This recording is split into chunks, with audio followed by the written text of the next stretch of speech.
Hey everyone! If you enjoyed this video, the full version is available on Patreon. I'll be uploading all my content there going forward. Chapter 1. Hey? Where did I get this?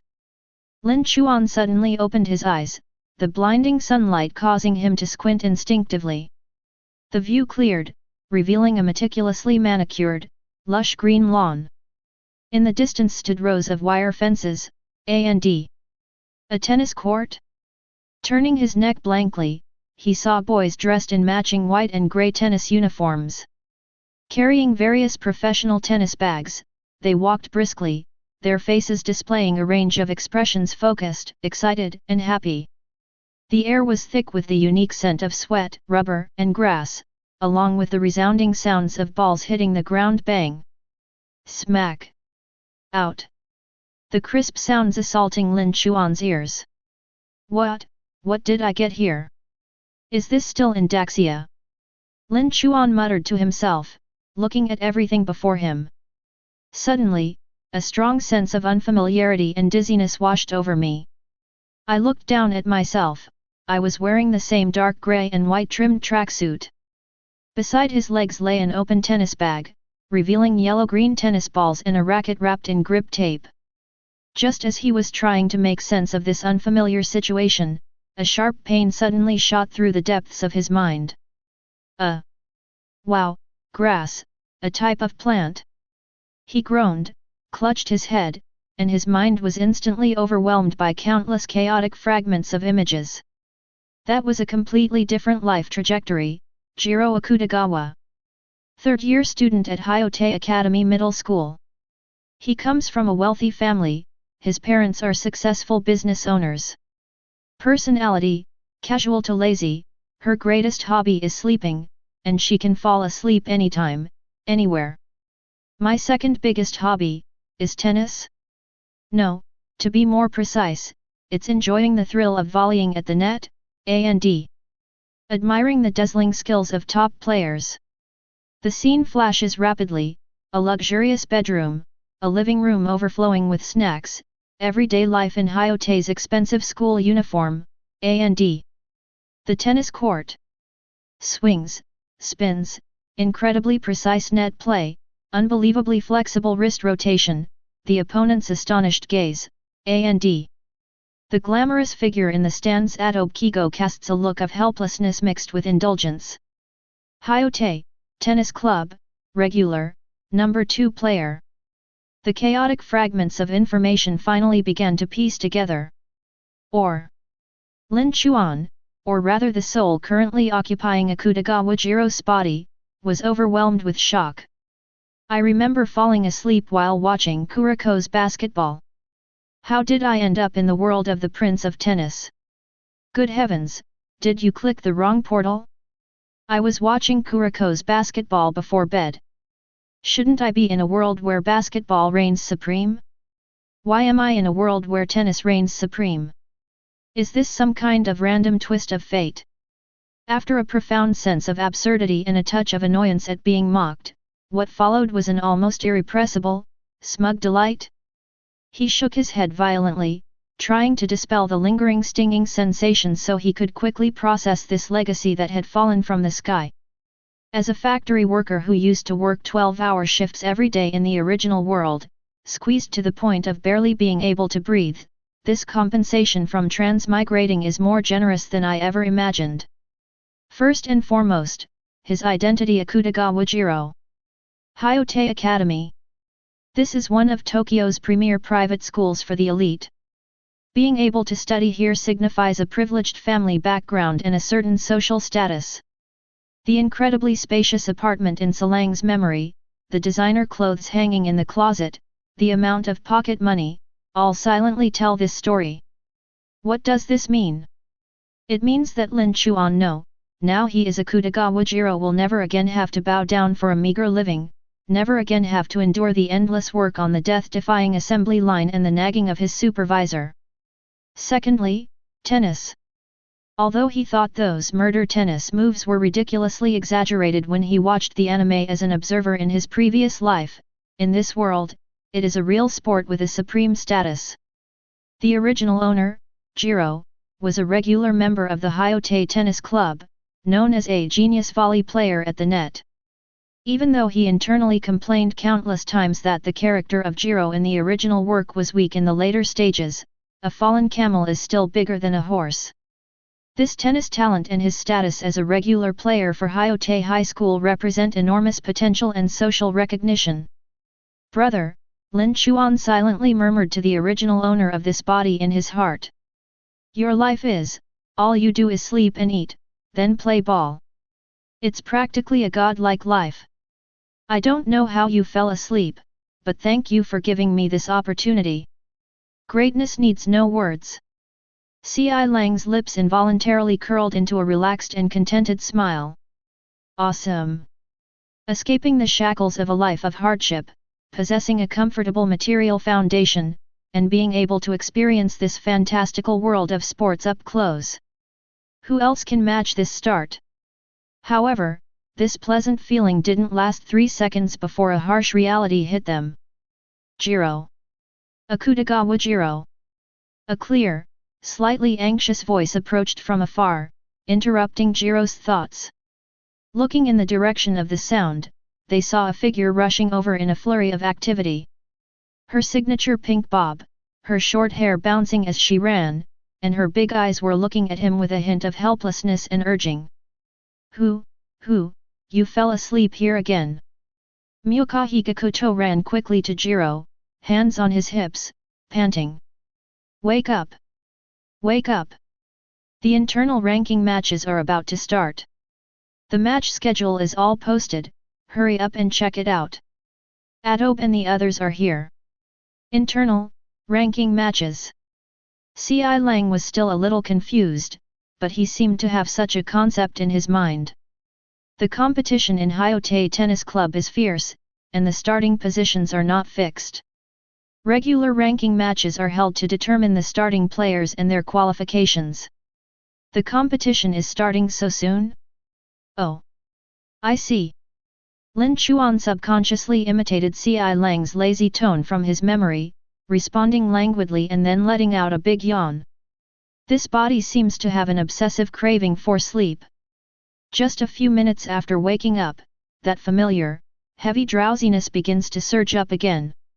He braced himself against the grass, then slowly stood up, his movements carrying a natural sense of languor. Hurry up! What are you dawdling for? Seeing him like this, Yu Ren was so anxious he was jumping up and down, but he still habitually reached out to support him, to prevent him from falling asleep again. Jiro, hereafter referred to as Jiro, followed Yu Ren toward the notice board where the crowd was gathering. While frantically recalling information about the Hyote internal ranking tournament and Akutagawa Jiro's strength in his mind. This memory instantly extinguished most of the smugness I had felt earlier. Ugh, why is there a competition right away? I couldn't help but lament in my heart. I remember in the original work, Jiro was utterly ridiculous. In my memory, it was during the Kanto tournament, against Seigaku. Before the match, the hype was off the charts. Hyote's number 2 singles player. The king of net play. Incredibly flexible wrists.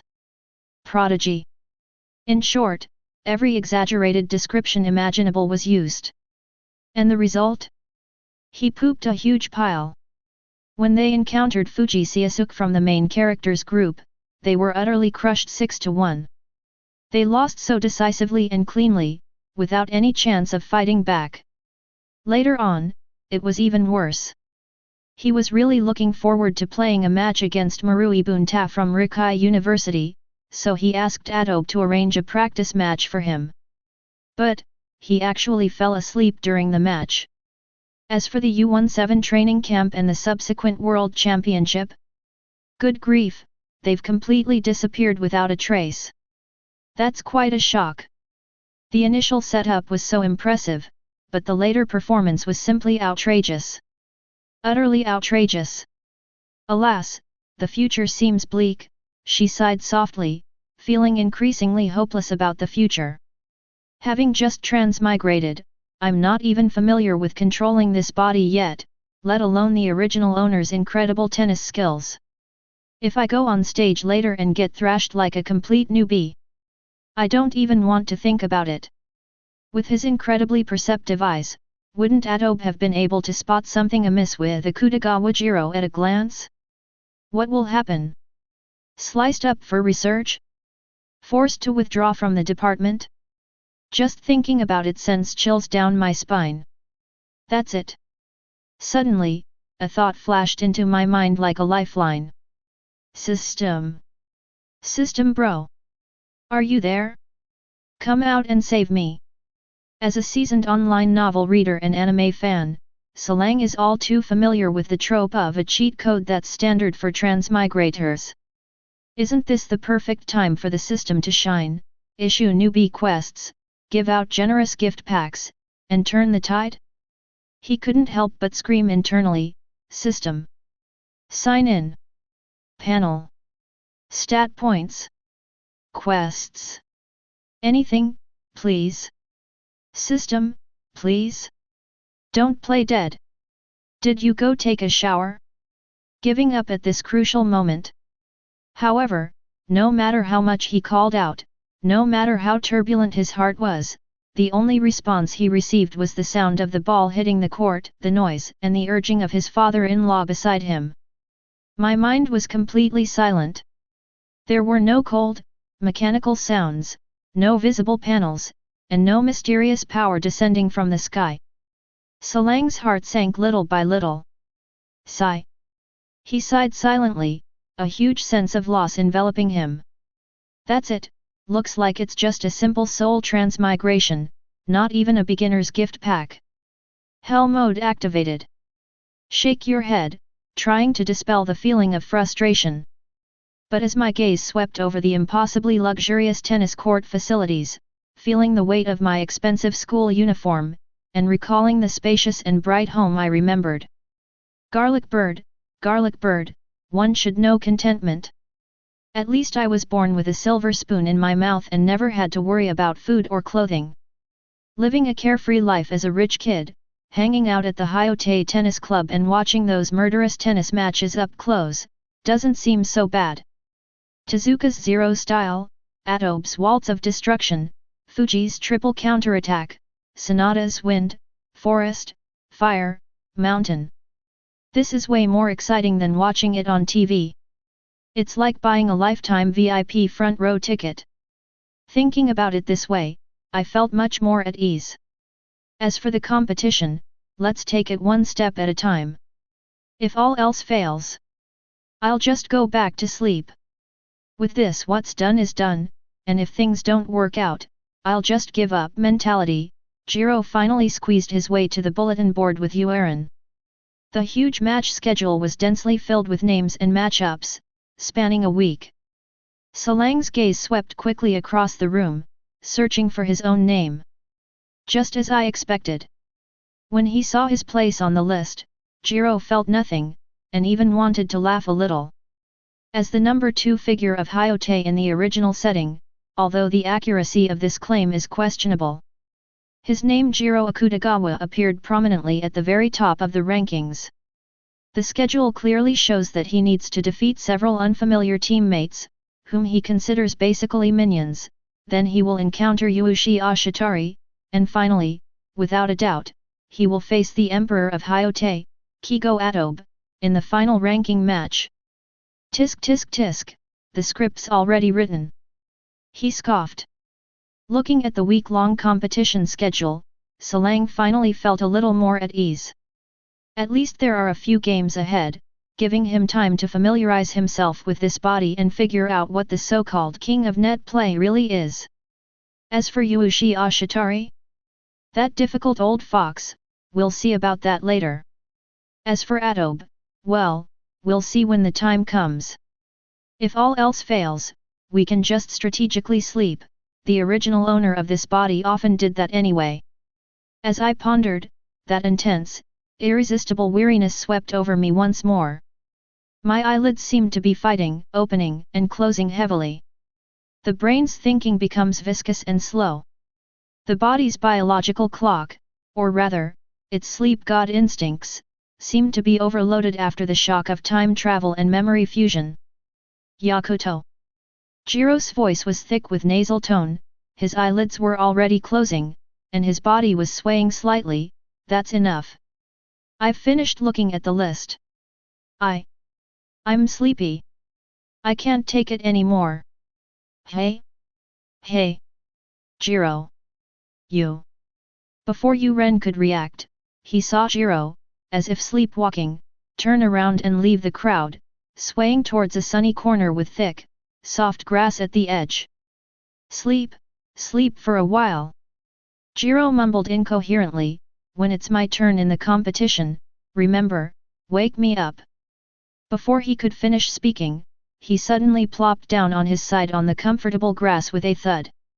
Almost the instant my body touched the ground, a dense darkness quickly enveloped me, my consciousness sank rapidly, and my breathing became even and long. Miyuka Hikakuto stood there, watching the figure who had fallen asleep instantly, her pink hair standing out vividly in the sunlight.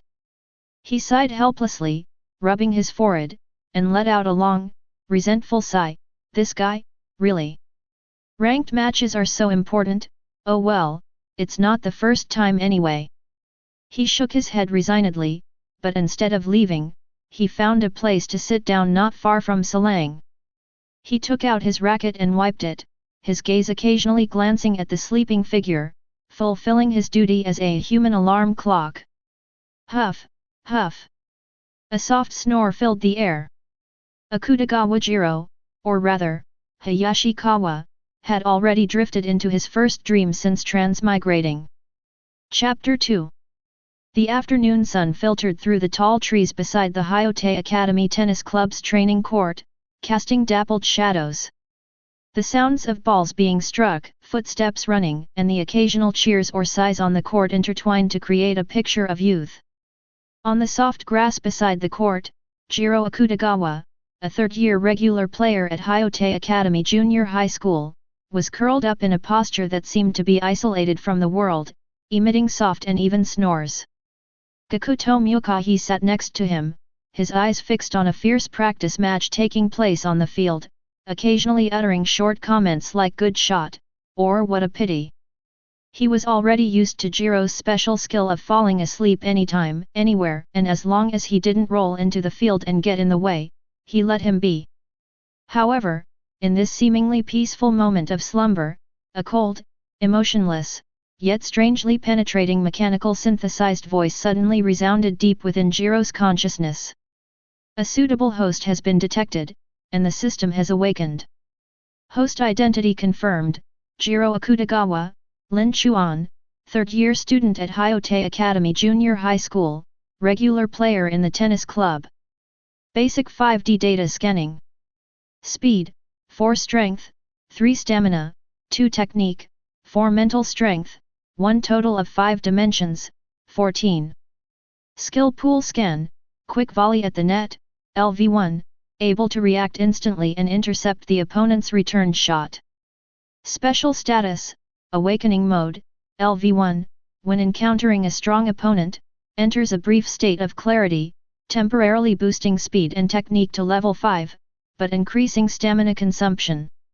Summary: a net attacking player who thrives against strong opponents, but whose potential depends on external stimuli and whose consistency is extremely low.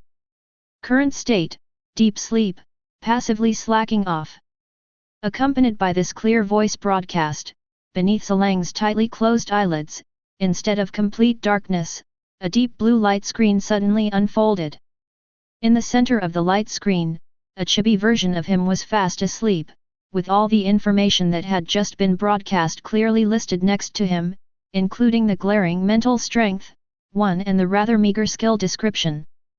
The sleeping Salang's consciousness was forcibly pulled into this space of light. After a brief period of confusion, the soul memories belonging to the time traveler surged in like a tidal wave. Fragments of memories from his past life merged instantly with his physical sensations in this life, and he was suddenly awakened, of course, only in a conscious state, while his body remained in a deep sleep. Hey, this is a system. A tremendous surprise surged through his consciousness like an electric current. I knew it! I knew it! As a transmigrator, how could I not have a cheat system? Heaven has finally opened its eyes. Salang's inner world was instantly illuminated by ecstatic joy.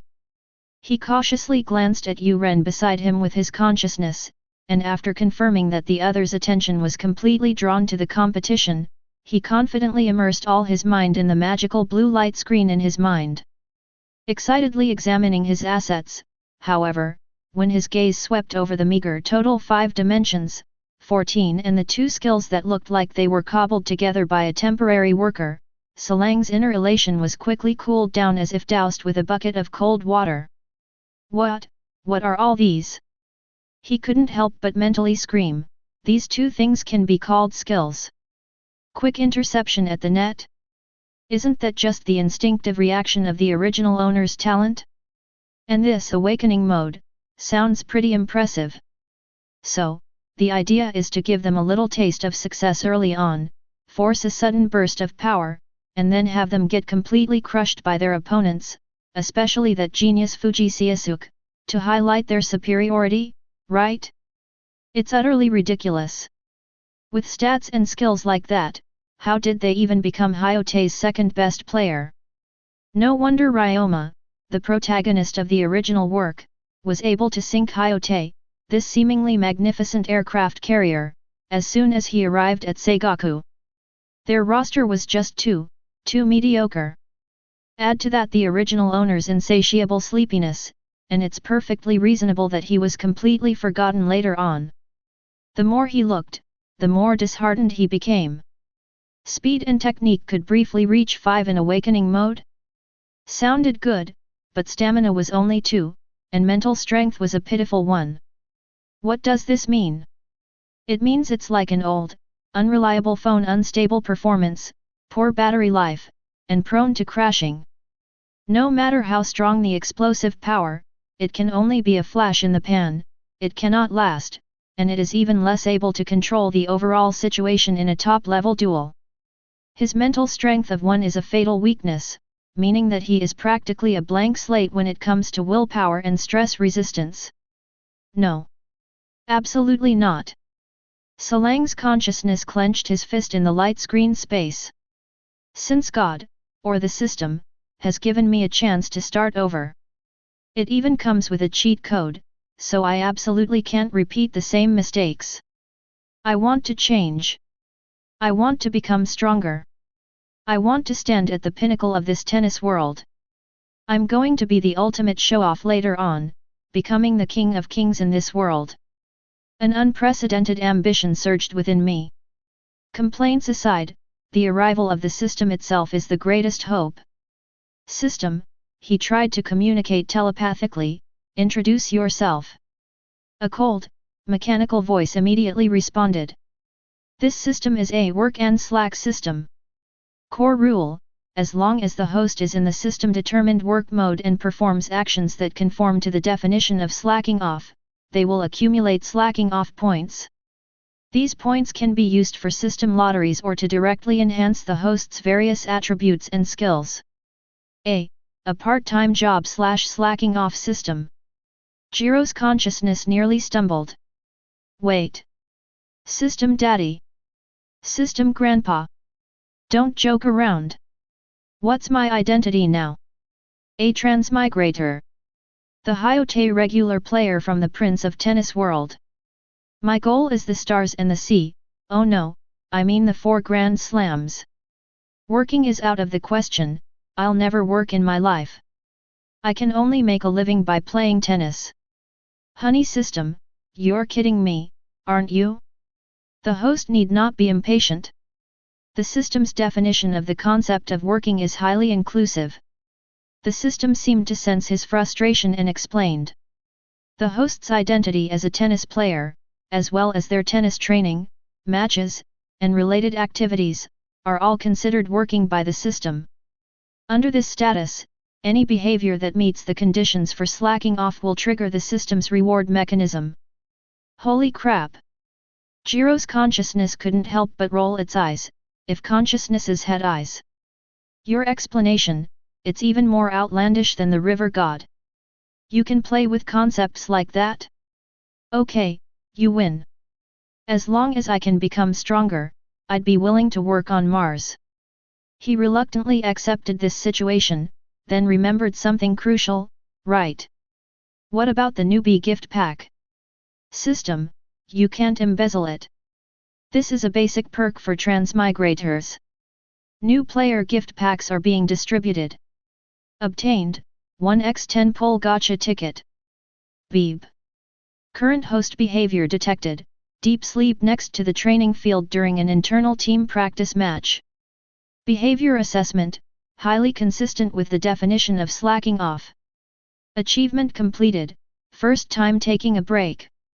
Achievement reward, skill enhancement ticket x2. Skill enhancement tickets.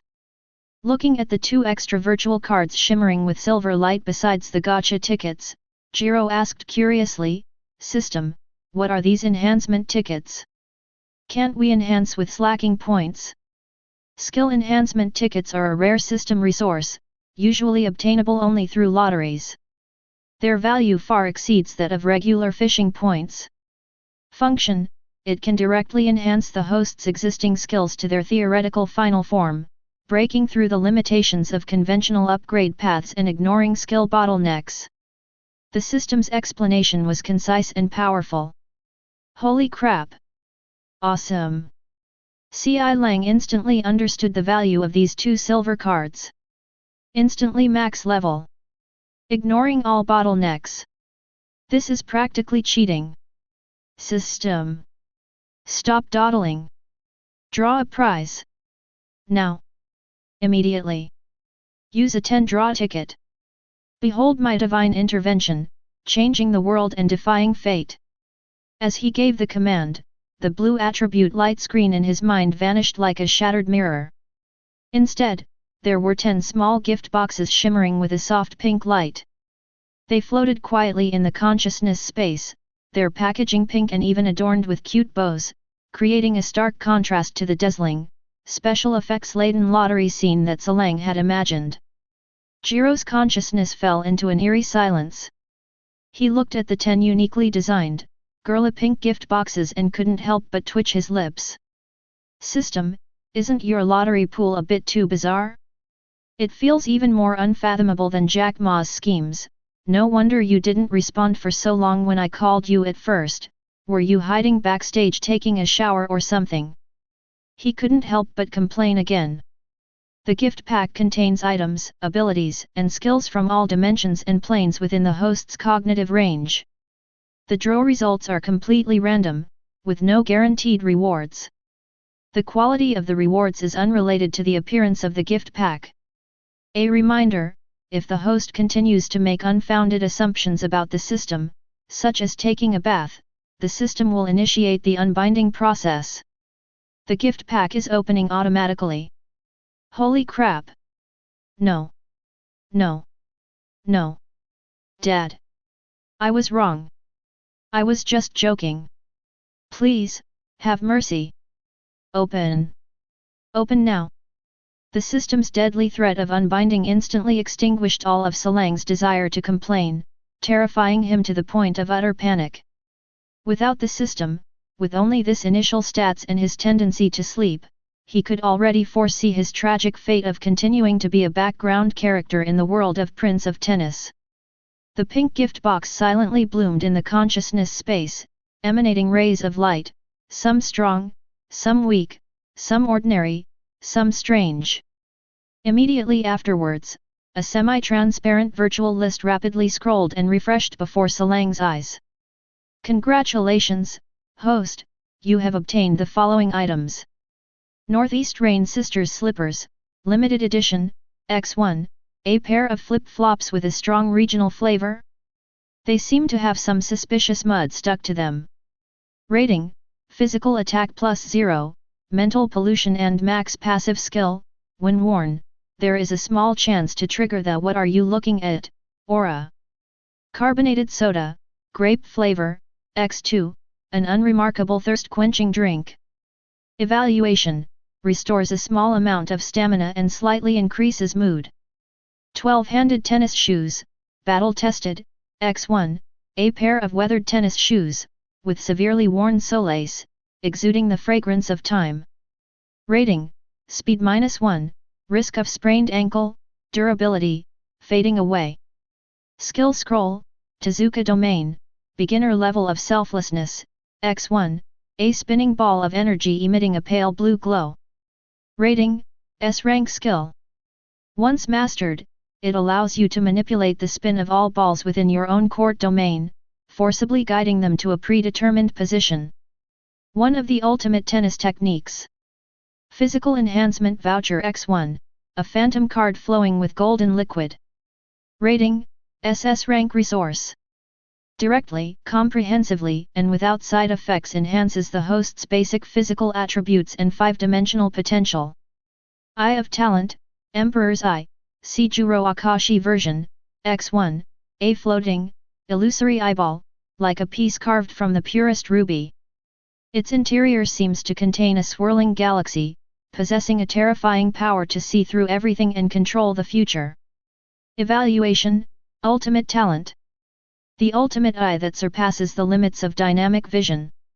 It can perceive every subtle sign of an opponent, muscle contraction, gaze, center of gravity, breathing rhythm, etc., and perfectly predict all their movements based on this, even possessing preliminary future rehearsal and mental pressure capabilities. One standard tennis racket, a basic model readily available in stores. Review, better than nothing.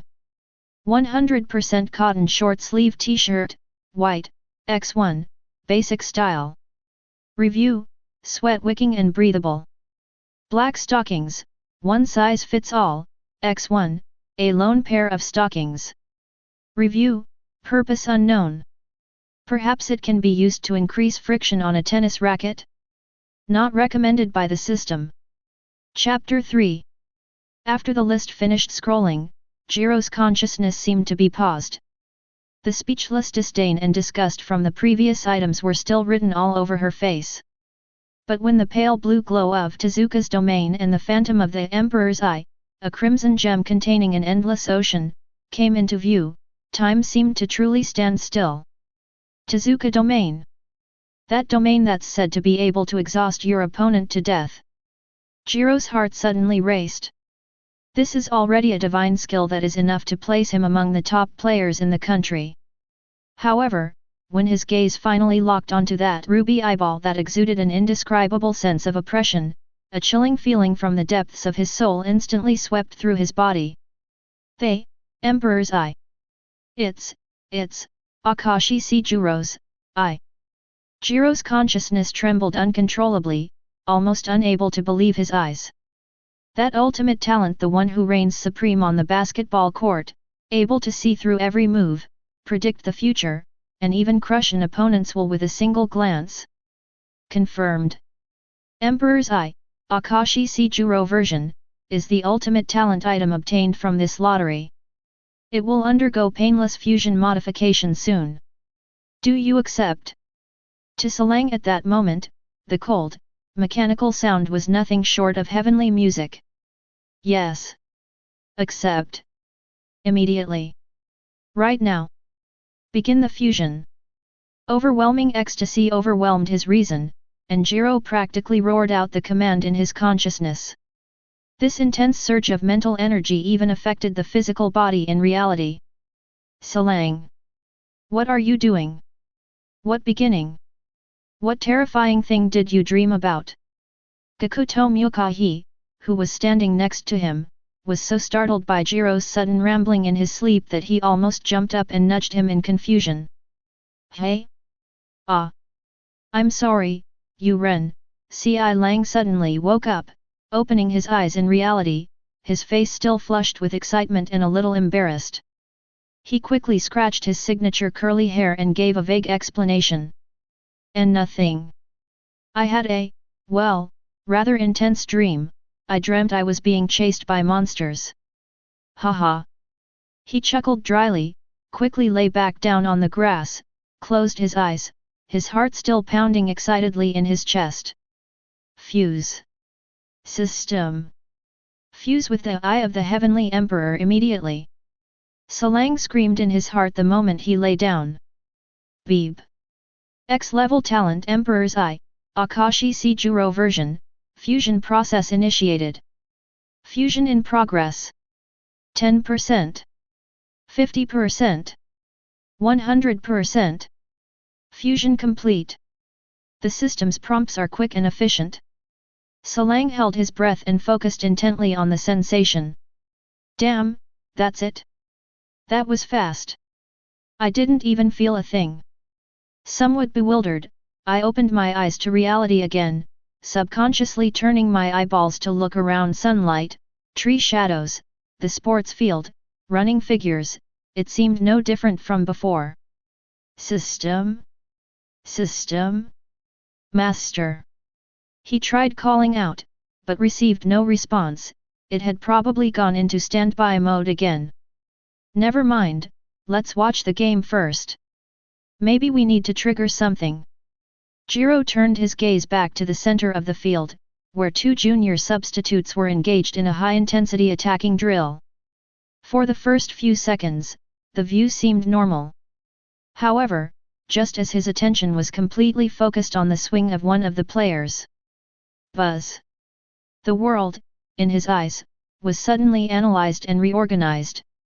The player's calf muscle fibers tensed and relaxed instantaneously, the scapula caused a subtle rotation of the arm, and the wrist made a delicate tremor before striking the ball. Even the extremely subtle contraction and relaxation of the pupils as they capture the ball's trajectory, the pre-shifting of the ankles before the body moves, the rhythmic rise and fall of the chest with each breath, these are tiny details that would have been impossible to detect before. At this moment, it was as if magnified infinitely by a magnifying glass, flowing into Salang's visual nerves with unparalleled clarity and imprinting itself deep in his brain. That's not all. When Salang subconsciously focused his mental energy to a high degree, attempting to comprehend this massive amount of information, something even more incredible happened. These seemingly isolated details, like scattered fragments, were instantly integrated and deduced by an invisible force deep within his consciousness. The opponent's next push-off direction, intended return trajectory, shift in center of gravity, defensive range, breathing rhythm, and even their current physical condition and psychological pressure. In an instant, the trajectory of that player's every movement in the next 0.5 seconds, or even a second lifting his leg, running, the angle of his swing, and the landing point of the ball. Everything unfolded clearly before Jiro's eyes, as if it were a pre-programmed sequence. It wasn't a vague premonition, but rather an almost certain future fact. Ugh! The sheer volume of information flooding in caused Salang to groan involuntarily, instinctively closing his eyes as a slight throbbing pain shot through his temples. When he opened his eyes again, the omniscient sense of insight had diminished slightly, but deep within those amber eyes, a layer of indescribable, profound, and icy crimson light seemed to have settled, flashing by in an instant. Hiss! Salang gasped, his heart pounding, and a fine layer of cold sweat even seeped out of his back. What terrifying power! This is, the eye of the Heavenly Emperor. Such keen insight, such ability to predict the future, this is practically, cheating. After the initial shock came unparalleled excitement. With eyes like these, plus my existing net play talent, wouldn't I be, invincible? Ha ha ha. The thought that he had actually found such an incredible ruby in the garbage heap of 10 consecutive draws made Jiro feel like his blood was dancing. In comparison, while Tezuka's domain is also an S-rank divine skill capable of changing the course of a battle, it pales in comparison to the brilliance of Emperor's Eye. Calm down, calm down. I forced myself to suppress the urge to rush onto the field and fight someone. I remembered there were still a few eye-catching things lying in the system space. For example, those mud-covered slippers and that lonely pair of black stockings. These things are just polluting my system inventory. I need to get rid of them. If you want to do it, do it. Salang sat up on the lawn again, stretched out his arms and legs, and his bones cracked slightly. Jiro? Your match is about to start, where are you going? Yu Ren was once again drawn to his sudden movement and reminded him. Relax, relax. You've been sitting for too long, so stretch a bit. And while you're at it, let's go buy a soda to perk us up. Do you want one? Salang waved his hand, trying to make his expression look natural. Oh, then please bring me a bottle of orange juice, thanks. Yu Ren's attention was quickly drawn to a brilliant return shot on the court. Received. Salang put his hands in his pockets and walked towards the vending machine outside the stadium with seemingly leisurely but actually impatient steps.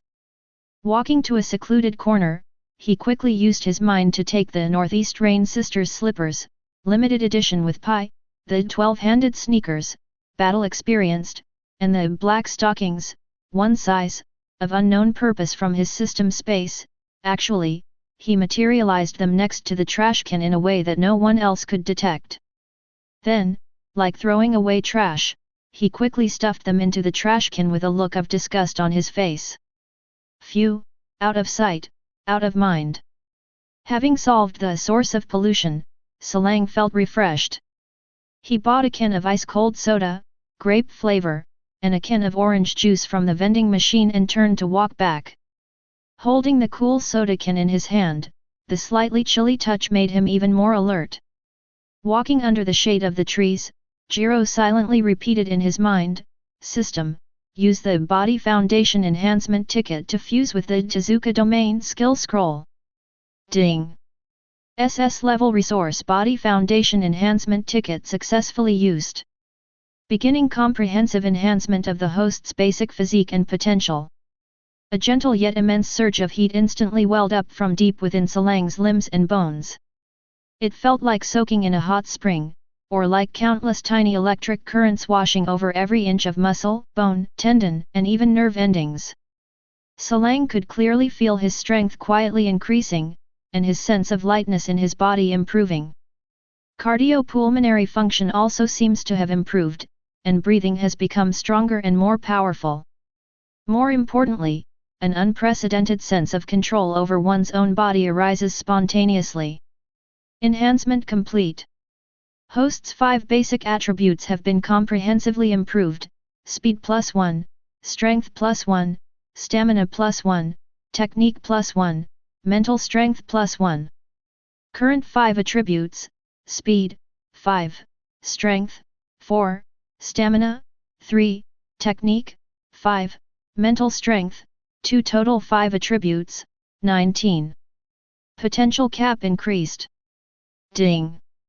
The S-rank skill scroll Tezuka domain has been successfully fused. The host's understanding of the principles of tennis spin has reached the master level. Core technique mastered. Through exquisite spin control, construct a gravitational field in your own half of the court, forcibly pulling the opponent's return ball to a predetermined position. Current range and control precision increase with the host's mental strength, technique, and practical experience. A completely new sense of power filled his entire body. He seemed to have an instinctive understanding of the mysterious trajectory of the spinning ball. Jiro couldn't help but stop, looking down at his hands, his lips curving upwards involuntarily, forming an arc full of confidence and ambition. That's right, that's more like it. That's more befitting of my status. Salang murmured to himself, and in his amber eyes, the deep crimson light seemed to flicker again, carrying an all-knowing coldness and an arrogant sense of control. He raised his head, his gaze seemingly piercing through space, fixed on a distant direction. There lay Seigaku, his rival who bore the title of genius. He. Fuji Siasuke. Jiro gently shook the soda can in his hand, and the water droplets condensed on the cold can wall dripped onto the back of his hand, bringing a refreshing stimulation. This time, with a completely new me, I'm going to take a good look. How can your so-called triple counterattack or even six-fold counterattack possibly crush me now? This time, it's my turn to put on the act, ha ha ha. Chapter 4. The afternoon sun beat down on the tennis court, and the air was filled with the sweltering smell of asphalt and the raw, withered scent of grass. The internal ranking matches of the Hyote Academy Tennis Club are in full swing. The squeak of tennis shoes rubbing against the ground, the crisp sound of tennis balls hitting the racket strings, and the referee's short and forceful announcements of the scores all blend together to create the unique sounds of summer sports. Here comes the soda, Ren. With a slightly sleepy, nasal voice, Jiro Akutagawa appeared by the stands. He held 2 cans of ice-cold, fizzy soda in his hand, and his brown hair looked frizzy in the sunlight, with a few irregular strands sticking up. He strolled leisurely to Mukahikakuto's side and handed him one of the jars. "Thanks." Mukahikakuto took it, and immediately felt a refreshing coolness at his fingertips. He tilted his head back and took a big gulp, the carbonated bubbles bursting in his throat, bringing a brief moment of relief. Setting down the can, he wiped his mouth with the back of his hand and looked towards the field, where the referee was impatiently calling out a certain name over and over again. Ren quickly nudged his partner, who was once again lost in thought, with his elbow. "Hey, Jiro! Wake up, it's your turn to leave." "Hey? Oh. Jiro seemed to have just been forcibly pulled back from a wonderful daze, his amber eyes still carrying a trace of confusion. Jiro looked down at the unopened can of soda in his hand, covered with icy droplets, then looked up at the anxious referee and his opponent who was already standing in position. The next second, that slight confusion was instantly replaced by a burning excitement, and a wide, untroubled smile spread across his face. Coming," she replied briskly, and without hesitation stuffed the jar of ice-cold treasure into Ren's arms. "Keep it safe for me, Ren. I'll be back to drink it." Before the words were even finished, he was already jogging briskly towards the field, the hem of his loose sportswear fluttering up and down with his movements. Holding 2 cans of soda, Ren watched Ji Lang's retreating figure, which seemed to be heading off to some fun game rather than an official competition, and shook his head helplessly. Inside the venue, the referee finally breathed a sigh of relief and signaled for the start of the match. Jiro stood on the service line, casually bouncing the ball a few times, his posture relaxed to the point of being nonchalant. However, the moment his perpetually sleepy eyes focused on the opposite court, an invisible aura quietly spread out. The opponent was a first-year student with decent skills, but he seemed extremely nervous under the pressure of being a regular member of Hyote. Jiro didn't warm up much, and even skipped the basic probing. With that signature smile, both innocent and aggressive, playing at the corners of his mouth, he tossed the ball, jumped, and swung his racket. The movements were fluid and seamless, as natural as breathing. Bang!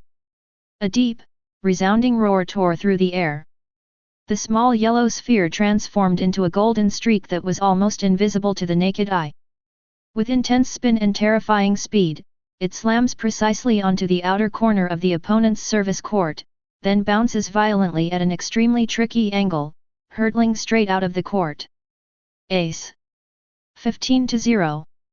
The opponent didn't even react, he just stood there frozen, his pupils slightly contracting in shock. He felt the terrifying power contained in that serve. It wasn't just speed, but also a strong spin that made returning the ball almost impossible. So this is what playing tennis feels like? Not bad at all. But these almost muscle memory-like tennis fundamentals, it seems Jiro from the original story was quite skilled. The rest of the match devolved into a one-sided, crushing victory. Salang seemed to have transformed into a tireless, precise serving machine, each serve powerful, with tricky angles and unpredictable spin. The opponent fought with all his might, his sweat soaked through his jersey, and he staggered, yet he couldn't even muster a decent, effective counterattack. Occasionally, when he received the ball, its heavy force and unpredictable spin made it difficult for him to control. His returns either hit the net or flew out of bounds in a ridiculous fashion. 30-0. 40-0. Game, Akutagawa Jiro. 1-0. Game, Akutagawa Jiro. 2-0. Game, Akutagawa Jiro. 3-0. The scoreboard flipped relentlessly. The murmurs from the sidelines gradually subsided, replaced by an unbelievable silence. The Hyote team members, including Kigo Atobe and Yuushi Ashitari, all focused their attention on the figure who was playing with ease on the court, as if he were just doing basic practice. Ci Lang always wore a relaxed and cheerful smile. His footwork was as swift as the wind, his net volleys were precise and deadly, and his baseline smashes were powerful and heavy. His fighting style still retains his unique flair and spontaneity, but beneath that spontaneity lies an even more efficient and terrifying strength. Match point, the referee's voice rang out again. Jiro stood at the baseline, gently bouncing the ball, his eyes sweeping over his opponent who was panting heavily and whose eyes were already somewhat unfocused. There was no pity, no deliberate boasting, he simply wanted to end the game with pure and focused intent. I didn't expect the body enhancement scroll to be so powerful. After the 5 dimensions increased, I can clearly feel that I am much stronger than the self in my memory. It seems that my recent slacking off time should be spent strengthening my 5-dimensional weaknesses first. While thinking about this, he served another powerful serve, pressing the angle extremely deep. The opponent barely managed to move his feet, and his racket just barely touched the ball, but the heavy force and intense spin instantly tore apart his already unstable grip. Bang! The racket flew out of his hand, the tennis ball bounced high into the air, and then landed limply within the boundary. Ace! Game and match. Score 6-0, Jiro Akutagawa wins this game. Clean and efficient, without any suspense. As soon as the referee's announcement was made, Jiro had already jogged to the net. The freshman opposite him had his head down, large drops of sweat falling onto the rubberized field, his shoulders trembling slightly, clearly still reeling from the onslaught of this storm of adrenaline. Jiro extended his right hand, his face still bearing that innocent, bright smile, and encouraged him in a relaxed tone, "Go for it, young man. The future belongs to you." However, in this context, these words of encouragement sounded strangely out of place, even carrying a touch of cruel irony. He quickly shook the other person's cold, sweaty hand, then turned around impatiently and ran briskly towards the stands, as if lingering for even a second would be a waste. What the heck? Jiro thought to himself as he jogged along. I wanted to try out my enhanced net play with my fast volley after the 5-dimensional upgrade.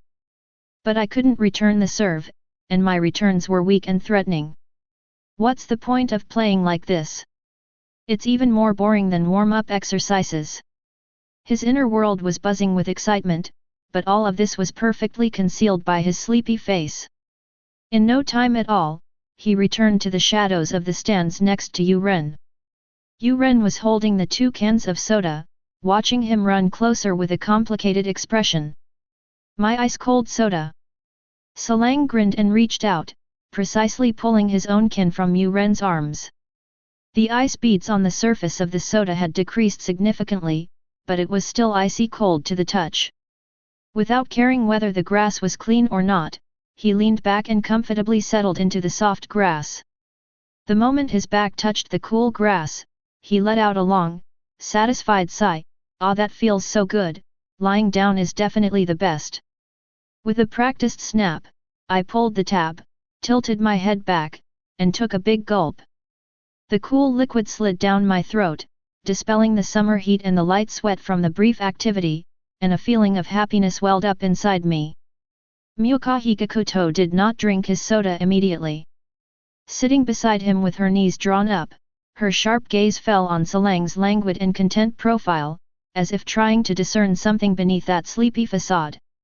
After a long pause, he suddenly spoke slowly, his voice not loud, but carrying a sense of inquiry and curiosity. "Ci Lang." "Hey." Jiro mumbled a response, his mouth full of soda, and turned his head to meet Yu Ren's eyes, which were fixed on him. The gaze was so focused that even the usually carefree Salang felt a strange sense of danger and subconsciously tightened his grip on the soda can. "What's wrong, Yu Ren?" He blinked, trying to look more innocent. Is it just my imagination? Yu Ren leaned forward slightly, his tone filled with strong doubt and a hint of barely perceptible curiosity. Why do I feel, your match just now was completely different from before? No, not different, it's stronger. Speed, power, spin on your serve, it seems like it suddenly improved a lot. He recalled the almost suffocating dominance he had just experienced on the field, every detail was challenging his understanding. Jiro paused for a moment, then his signature carefree smile returned to his face, as if the brief moment of stiffness had never happened. She shook the half-empty can of soda in her hand and replied casually, "Hey, I've always been this strong, okay? I just haven't shown it much before, I've been sleeping and building up my energy most of the time. This time, well..." He paused, a sly glint in his amber eyes. "I just want to end the fight quickly." After all, he deliberately dragged out the last syllable, then raised the soda can again, shaking it in the sunlight, the remaining liquid inside reflecting an alluring sheen. "Look, Yu Ren, if we don't drink this soda soon, it won't be cold anymore, and the bubbles will escape. What a waste. Iced soda is Kuajiao, while room temperature soda is just horse PS, isn't it?" he said with an air of self-righteousness, as if winning quickly in order to drink iced soda was a matter of course, a perfectly valid reason. "Is that so?" Yu Ren drawled, the suspicion in his eyes not completely gone. "Although I couldn't understand the words Kuajiao or horse urine, I could tell from the sight of Salang biting the bottle cap and sipping his soda that his eyelids were starting to droop, clearly indicating that he wanted to sleep. In the end, Yu Ren simply pursed his lips and didn't press the matter further. He knew that even if he asked again, this sleep-obsessed guy would probably only come up with more bizarre excuses to deal with him. Seeing that Yu Ren had given up on pressing the matter, the invisible string in Jiro's heart quietly relaxed. The cool soda slid down my stomach, bringing a pleasant sense of satisfaction. The afternoon breeze, carrying the scent of fresh grass, gently caressed my cheeks, like the most soothing lullaby. He lay comfortably on the soft grass, his body completely relaxed, and his consciousness began to blur. Chapter 5. I still have 2 skill enhancement scrolls left to use. Before finally drifting off to sleep, Jiro's mind was still racing, trying to figure out how to use the skill enhancement scrolls to maximize their benefits. Should we add more slacking off points to the lottery or somewhere else? Strength? Speed? Or reaction time? In the later stages of the Prince of Tennis world, the monsters are getting more and more numerous, especially that Ekizen Ryoga. The thought of that man who could mysteriously strip others of their tennis skills, as if he had cheated, sent a chill down Jiro's spine. That guy is a complete rule breaker. Against him, even the most dazzling techniques might be rendered useless, and in the end, you might have to revert to the most basic physical attributes in fundamental tennis, relying on basic attacks to decide the outcome. Ugh, what a hassle. A jumble of thoughts buzzed in my mind, bringing with it an overwhelming sense of drowsiness. Garlic bird, I'm running out of brain cells. I'll save these for now, since I don't need them right now. I'll use them when I really need them. Not wanting to strain his brain and force himself to stay awake, Salang chose to give up thinking, and his thoughts were instantly consumed by drowsiness. Even, soft snoring soon filled the air. Jiro, clutching an empty soda can, drifted off into a sweet dream on the lush green grass beside the bustling tennis court at Hyote University. Sunlight filtered through the leaves, casting shimmering spots of light on his peaceful sleeping face. Time slipped away quietly amidst training, matches, and Jiro's intermittent sleep. The selection trials entered their second half. Senior Jiro! Senior Jiro! Wake up! An anxious call pierced through the layers of dreams. Salang felt someone gently nudging his shoulder. He struggled to open his heavy eyelids, his vision filled with blurry light and shadow. I blinked hard, and the focus slowly came back on. Before me stood Shishido Ryo's face, edged with helplessness, and beside him, Oatori Shotaro's gentle yet equally anxious expression. Jiro uttered a heavy nasal sound, his mind still a complete blank. I looked around blankly, the familiar grass, the stands, the distant sound of tennis balls being hit. What happened? He asked vaguely, his voice heavy with sleepiness, clearly completely unaware of the situation. Looking at his senior, who seemed ready to fall asleep again at any moment, Oatori Shotaro was both amused and exasperated, and quickly explained the situation. It's your turn to compete, Senior Jiro. The referee has called your name several times already. Feng pointed in the direction of the field, where the referee could indeed be seen frowning and looking in their direction. Oh, okay. As if he didn't care at all, Jiro slowly sat up, rubbed his messy hair, and then habitually reached out to the side. A racket, give me a pair. His tone was as natural as if he were asking for a glass of water. Shotaro quickly handed him the spare racket that had been prepared beforehand. Jiro took the racket, as if grasping something for support, and wobbled to his feet. His steps were unsteady, his eyes half closed, as if he were still sleepwalking. He staggered and walked towards the competition venue in a daze, his back view showing no fighting spirit whatsoever. Watching that figure, who looked like he might fall asleep on the court at any moment, enter the field, Shotaro Oatora let out a long sigh of relief. Turning to his senior, Ryo Shishido, beside him, his voice was filled with deep helplessness. Jiro-senpai, really, he can fall asleep anytime, anywhere. Ryo Shishido put one hand to his forehead, made an exaggerated speechless expression, and his voice was full of complaints. Humph! That guy, he's more than just a sleepyhead. He's practically a reincarnation of the god of sleep. What's most infuriating is... He lowered his hand, his gaze sweeping across the arena, a complex emotion in his eyes. He sleeps like that, yet his strength is ridiculously high. Every time he steps onto the field, he's like a completely different person. It's simply unreasonable. The tone contained both dissatisfaction with Jiro's tendency to sleep, and a subtle hint of recognition of his strength, and a tiny, barely perceptible envy. The rest of the match unfolded almost exactly like the previous days, but with an even more numbingly efficient pace.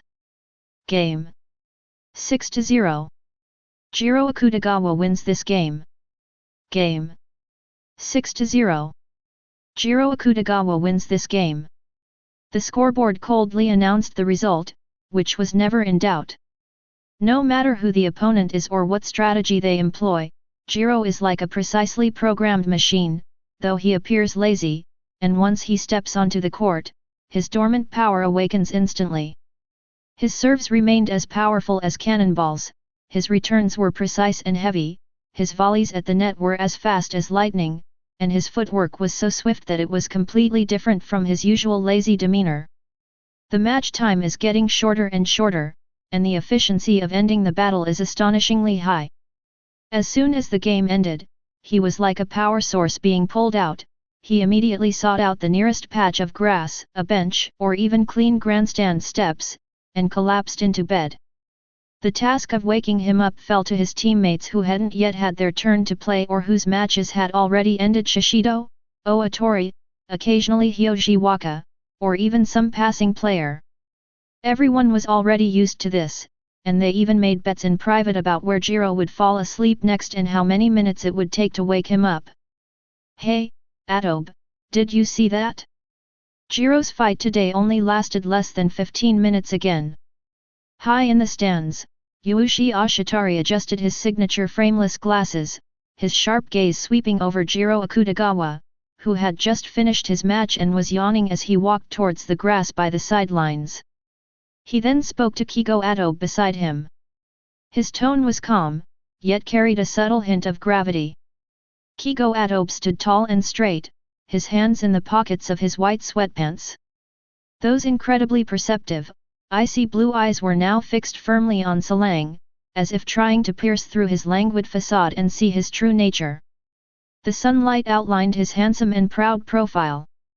Upon hearing Renji's words, he did not respond immediately, but instead a meaningful smile appeared on his lips.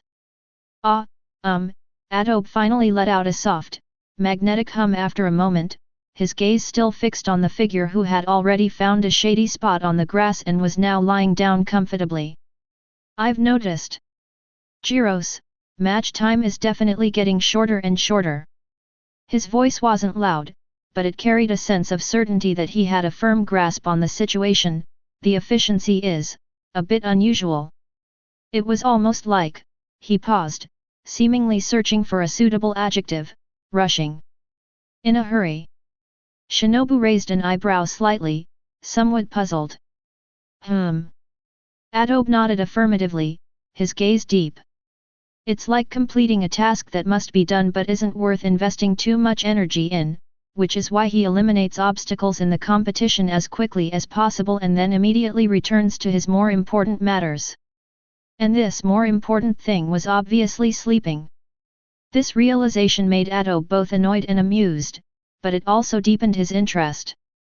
Jiro's growth in strength has exceeded the scope of regular training. Just then, a steady and very noticeable footstep came from behind. They both turned around at the same time. Wearing a well-fitting burgundy high-end suit, with his hair meticulously combed and his eyes sharp as an eagle, he was none other than Coach Sakaki Taro, the head coach of the Hyote Tennis Club. He had already finished inspecting the internal practice matches at the other venues and quietly arrived at the main grandstand area where the regular players were gathered. His gaze also fell on the figure curled up on the grass below, seemingly already in a light sleep, and lingered for a few seconds. That gaze was calm, professional, and filled with scrutiny and assessment. Jiro, Director Sakaki spoke, his voice deep and penetrating, clearly reaching Adobe and Ashitari's ears, his tone unequivocal, he's gotten stronger. Adobe nodded slightly in agreement. This is an obvious fact. Coach Sakaki shifted his gaze from Jiro to Adobe Kigo, his eyes sharpening even more. However, the strength of the opponents in the current selection tournament is far from enough to push him to his limits, and we can't see his true strength. He paused for a moment, then issued an important tactical order, his tone leaving no room for doubt.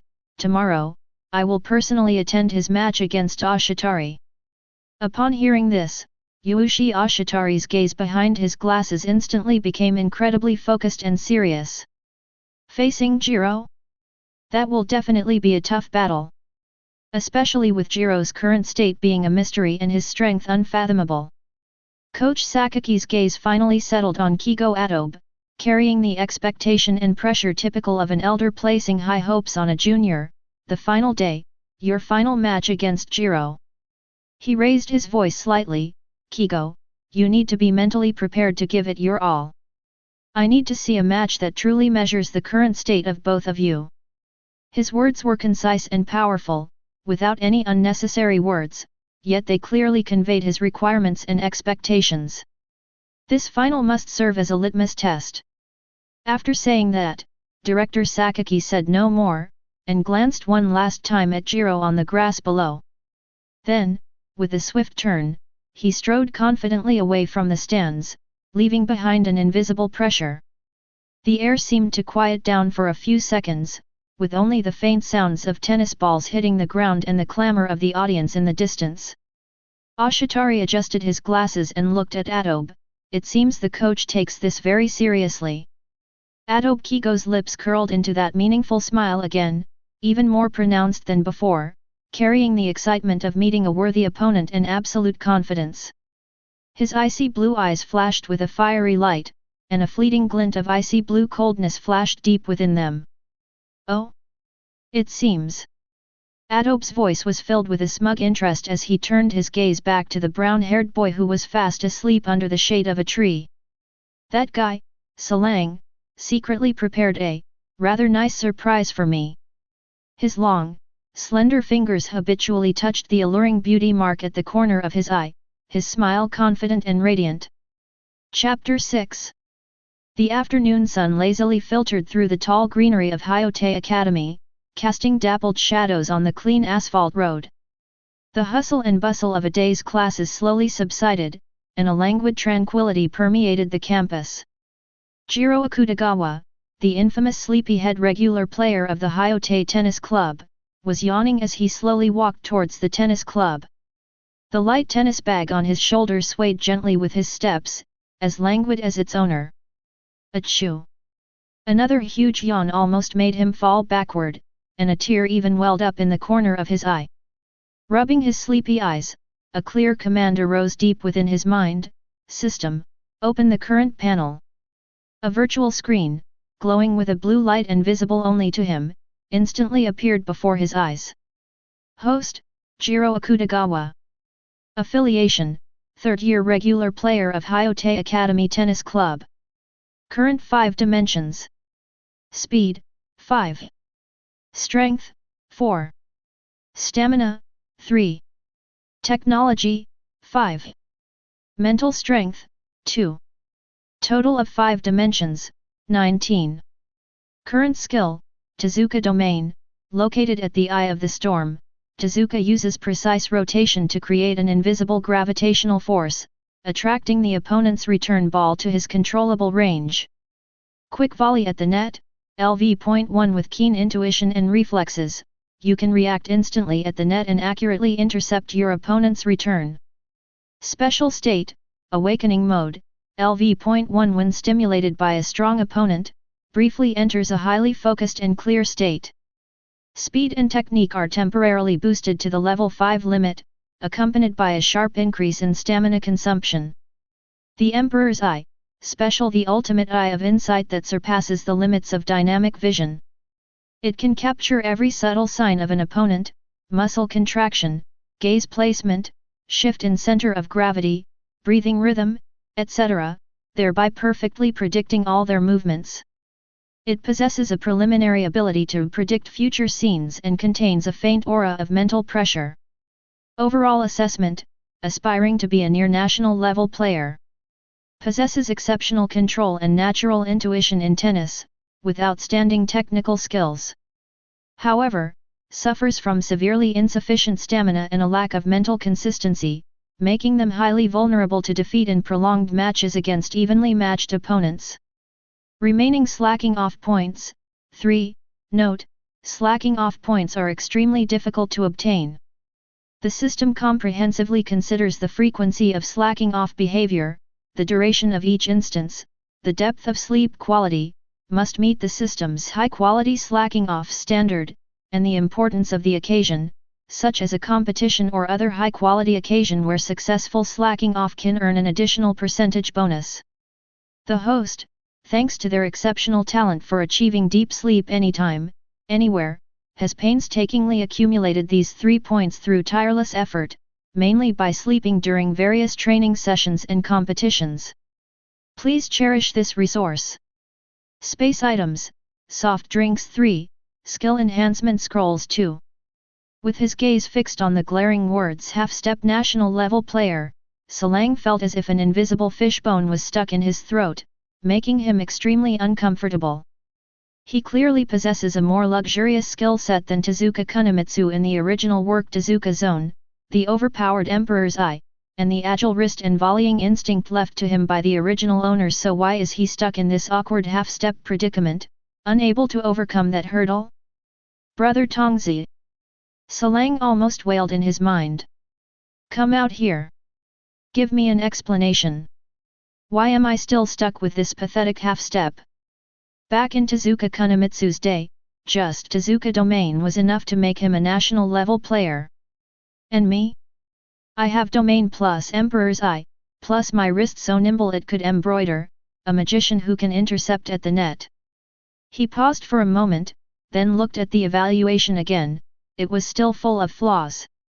With these qualifications and conditions, how come it's not even a complete national level rating? Is there something wrong with your rating system?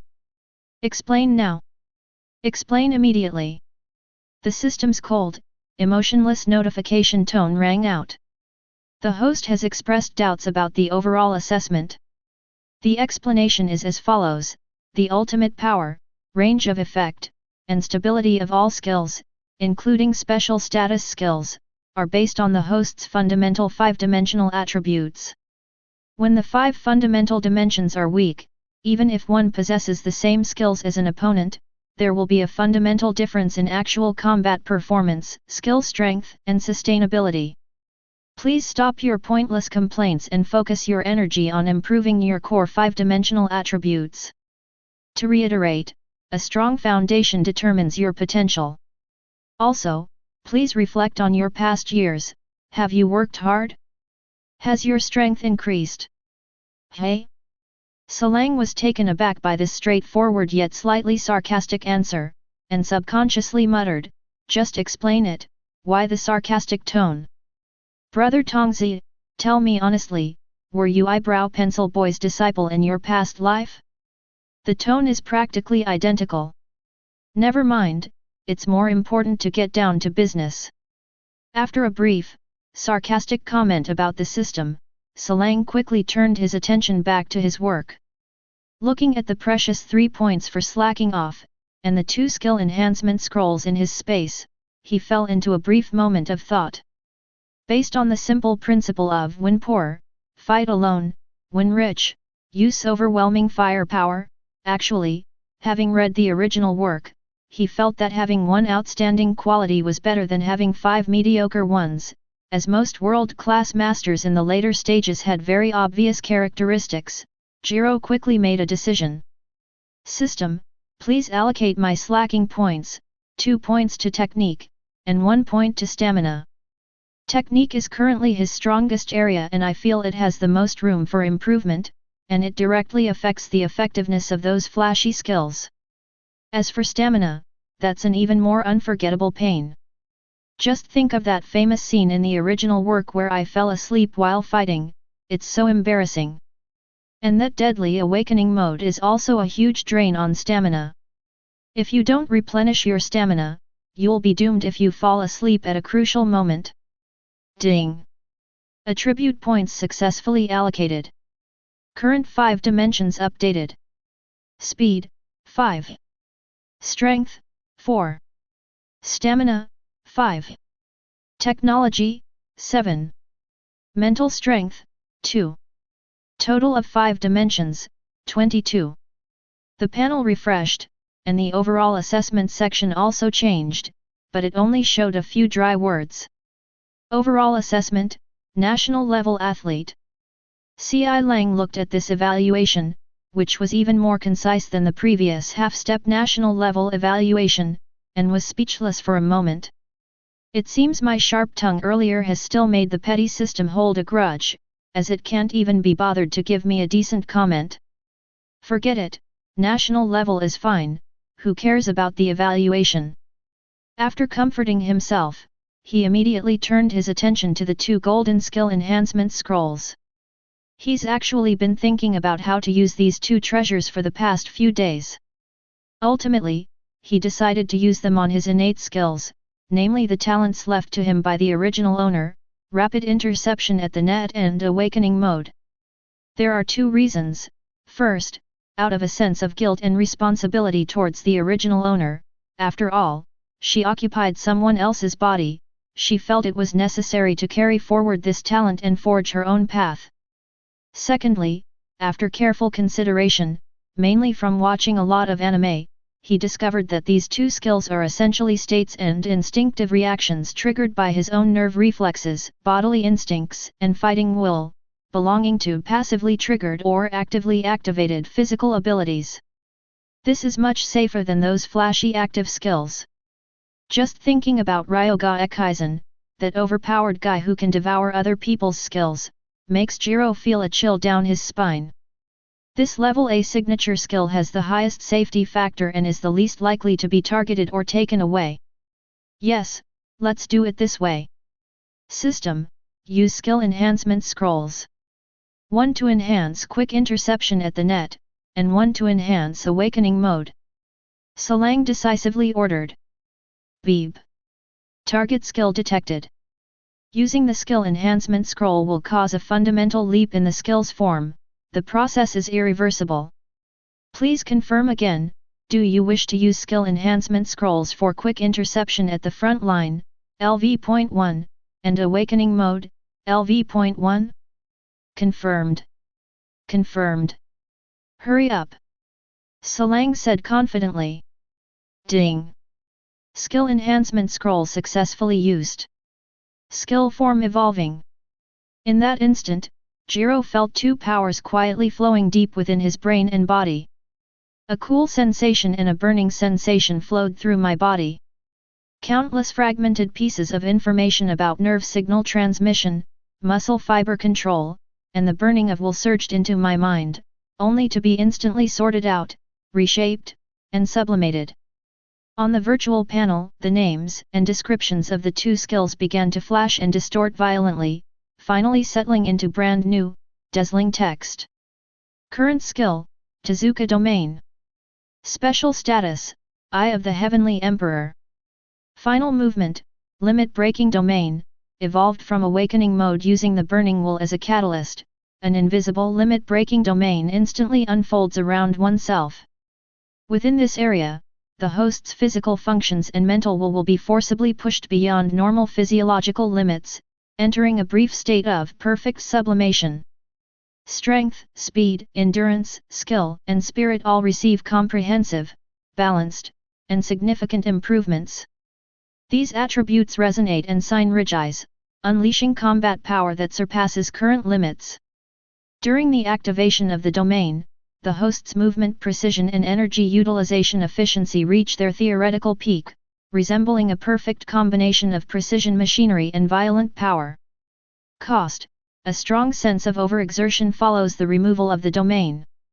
The field of superconductivity, evolved from rapid interception at the net, it maximizes the potential of the cerebral cortex and central nervous system, breaking through biological limits in terms of thought speed and neural signal transmission efficiency, and entering the theoretical state of superconductivity. In the host's subjective perception, the flow of time in the world seems to be greatly slowed down, bullet time, and all movement trajectories are clearly discernible.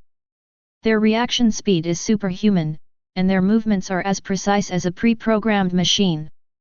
With highly concentrated mental energy and amplified perception to the extreme, one can capture and process every subtle variable in the battlefield environment, airflow disturbances, dust trails, the contraction of an opponent's pores, etc. Due to the extreme optimization of nerve conduction efficiency, the endurance consumption under the same intensity of movement is relatively reduced. Hiss! Jiro gasped sharply, his feet rooted to the spot, his eyes wide and mouth slightly agape. His sleepiness had been completely swept away by this sudden, terrifying evolution. Holy crap! This is incredible! I screamed inwardly, my heart pounding. This evolution is heading towards Super Saiyan. A heavenly eye, enhancing insight and prediction, pointing directly to the source. A field of superconductivity that enhances the brain and nervous system, allowing for control over the microscopic world and time.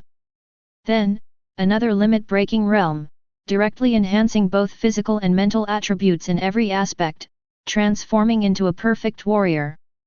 This trinity is practically a cheat code. In 2 words, invincible. Truly invincible. An overwhelming wave of ecstasy engulfed him. It took him a long time to recover from the shock, and his previously slow steps were instantly filled with power. Stack 5 dimensions. Stack 5 dimensions. Stack 5 dimensions. He kept repeating these 3 words like a mantra, his eyes shining. His previous laziness had vanished, replaced by an extremely urgent desire. A lottery? That's all fluff. We can think about that later when we have some free time. Right now, these 3 words are the key. Stack up your 5 stats. Stack up your 5 stats. Stack up your 5 stats. The more he thought about it, the more excited he became, and finally he started jogging, speeding towards the tennis court. Meanwhile, inside the magnificent and state-of-the-art tennis courts of Hyote Academy, the atmosphere was somewhat subtle. Chapter 7. The golden rays of the setting sun shone on the neatly arranged blue basketball court, reflecting the dust particles floating in the air. Most of the team members were practicing, with the sounds of hitting the ball and running around filling the air. However, a large crowd had gathered around the central number 1 field, and a sense of anxious anticipation filled the air. Usse Ashitari had already changed into his tennis uniform, and was warming up on one side of the court with his racket in hand. He pushed up his frameless glasses, his gaze sweeping across the entrance, then at the scoreboard and referee's box. He frowned slightly, then turned his attention to the stands. Adobe, Jiro, hasn't he arrived yet? In the front row of the stands, Adobe sat gracefully in his seat, legs crossed, his right index finger habitually tapping his beauty mark. Hearing this, he turned his gaze away from the entrance, a hint of helplessness on his face, and rubbed his forehead. This guy. Behind him, Kabeji Takahiro, who stood silently like an iron tower, seemed to have a flicker in his eyes. Sitting nearby, Gakuto Myokahi was already getting impatient. His red bobbed as he muttered, "Is Jiro asleep in some corner again?" Honestly. Oatori Shotaro looked worried and kept glancing towards the entrance. Ryo Shishido crossed his arms and gave a cool hum, but his eyes kept drifting off the court. The most striking sight was the coach's bench. Coach Sakaki Taro, known for his meticulousness and punctuality, was already seated in his chair. Wearing a meticulously tailored burgundy suit, his hair was perfectly combed, his sharp eyes were slightly closed, and his hands were folded on his knees as he quietly rested. But the invisible aura of seriousness made the atmosphere in the center of the stadium feel like it was under high pressure. Coach Sakaki's punctual arrival undoubtedly aggravated Jiro's sin of being late. Just as Adobe's brow furrowed deeper and deeper, preparing to signal Kabeji to go find someone. Tap, tap, tap, tap. A slightly hurried sound of running footsteps, approaching from afar, broke the silence of waiting. All eyes immediately turned to the entrance. Jiro Akutagawa burst in, one hand holding his tennis bag that almost slipped off his shoulder, the other rubbing his eyes, his head of curly hair flying. His forehead was still damp with the fine sweat from running, but the groggy expression on his face, as if he had just woken up, contrasted sharply with the serious atmosphere of waiting around him. "Hey?" Jiro stopped and looked at Adobe, Shishido, and the others staring at him. He then glanced at the empty half of the field and Coach Sakaki, who was clearly dozing on the bench. His amber eyes were filled with confusion and curiosity. What's everyone doing gathered here? Is there some important match? Ahead, Adobe covered his face with his hand that was previously on his forehead. Shishido's lips twitched. Xiang-Ri covered her mouth to stifle a laugh. Shotaro Oatori stamped his foot anxiously. "Jiro-senpai. Hurry up and get on the field. Today is your intra-squad practice match with Ashitari-senpai. Coach Sakaki has been waiting for ages." "Ah!" Salang seemed to wake from a dream, letting out a short gasp, the lingering sleepiness on his face instantly vanishing. "Oh no!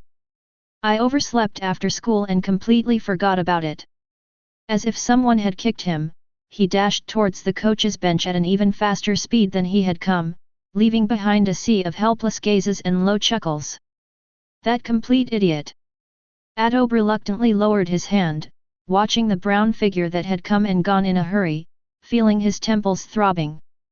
Jiro practically sprinted to Coach Sakaki, abruptly stopped, quickly straightened up, and then gave a perfect, almost 90-degree bow.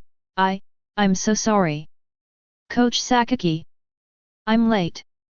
Please forgive me." His voice was slightly breathless from the tension and running. Coach Sakaki slowly opened his eyes. Those sharp, hawk-like eyes, seemingly capable of piercing through the heart, fell devoid of any emotion upon Jiro's lowered head. He didn't speak, he just watched quietly. Time seemed to stretch out at that moment, and the noise on the field seemed to fade away, leaving only the increasingly rapid heartbeat of Jiro and his own heavy breathing echoing in his ears. An invisible pressure descended upon him as if it were a tangible force. Salang felt a slight sweat breaking out on his back, just like when he was caught cheating on an exam in his past life. A good 10 seconds passed, just when Jiro felt he was about to suffocate, before Coach Sakaki's magnetic, steady, and completely calm voice finally rang out. This will not be repeated. The 4 simple words are, as if granted a pardon. Yes. Thank you, Coach. Jiro felt a great sense of relief, immediately straightened up, quickly bowed, grabbed the racket lying beside him, and rushed onto the court as if fleeing.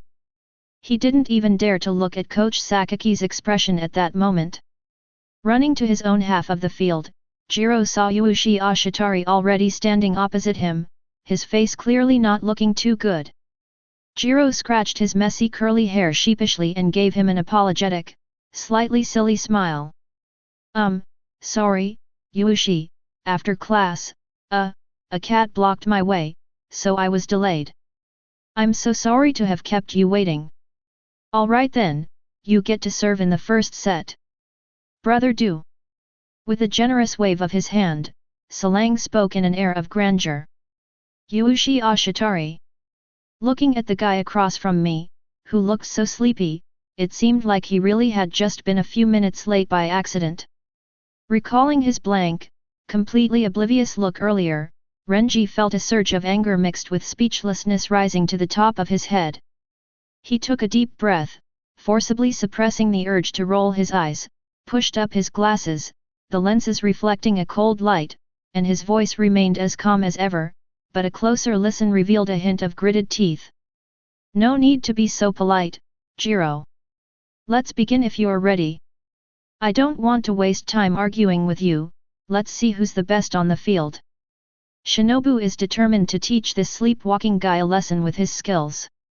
Without further ado, he took a tennis ball out of his pocket and habitually bounced it twice on the ground. His gaze instantly became focused and sharp, revealing the brilliance of a genius from Hyote. Toss the ball, bend your knee, swing the racket. The movement is fluid and explosive, executed in one smooth motion. Bang! A crisp, resounding sound rang out. The yellow tennis ball, like a cannonball, shot through the air with incredible speed and a tricky angle, hurtling straight towards the backhand sideline of Jiro. This is Shinobu's signature high-speed serve, with a tricky angle, designed to intimidate the opponent and establish a psychological advantage. The tennis ball hurtled across the net at high speed, hitting the ball precisely in Salang's half of the court before bouncing up. Just as the ball bounced, Jiro moved. It was not a hasty move or a disorganized counterattack as expected. He simply took a half step back to the left, seemingly casually, to adjust his center of gravity. Then, something incredible happened. In Jiro's perception at that moment, the tennis ball, which was carrying a strong wind and was as fast as lightning, seemed to have its trajectory suddenly slowed down after it landed over the net, or as if it had been plunged into a viscous liquid. Every detail of the spin, the pattern of the tennis ball, the subtle changes in angle caused by friction with the ground when it bounces, are all reflected with unparalleled clarity in his visual nerves, which have been passively enhanced by the eye of the Heavenly Emperor, and his dynamic nerves, which have been initially optimized by the superconducting domain. Slow. Too slow. And full of flaws. Countless counterattack routes, methods of applying spin, and choices of landing points were generated, calculated, and compared in his mind instantly, like a computer program. He could even see the fleeting shift in Ashitari's center of gravity that was revealed by his serve. Almost instinctively, Jiro chose the optimal solution that he had calculated in his mind. He did not pursue power, nor did he pursue the ultimate perspective. Just at the instant the racket touches the tennis ball, the wrist flicks and swings with an extremely subtle and swift motion. Laugh. A very slight scraping sound was heard. The tennis ball, which had been hurtling towards the baseline with great momentum, seemed to be imbued with some strange power the moment it was touched by the racket. A powerful lateral spin was instantly applied. The tennis ball accelerated sharply in the air, leaving a trail of light.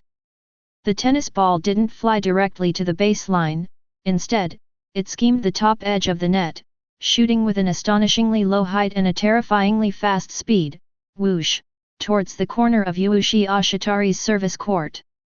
What? Usse Ashitari's pupils suddenly contracted. My body, which had leaned forward during the serve, didn't have time to adjust its center of gravity. There wasn't even time for my mind to process the outrageously fast ball speed.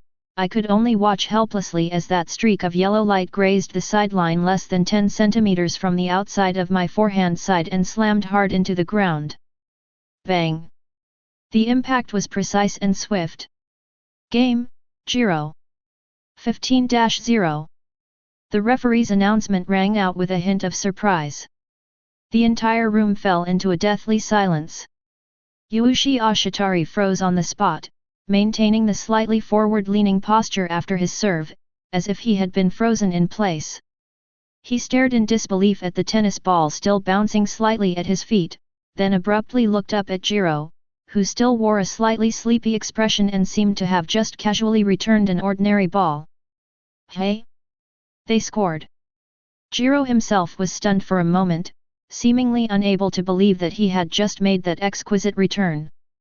But then, as if he had just realized something, an indescribable joy and enlightenment surged through his body like an electric current.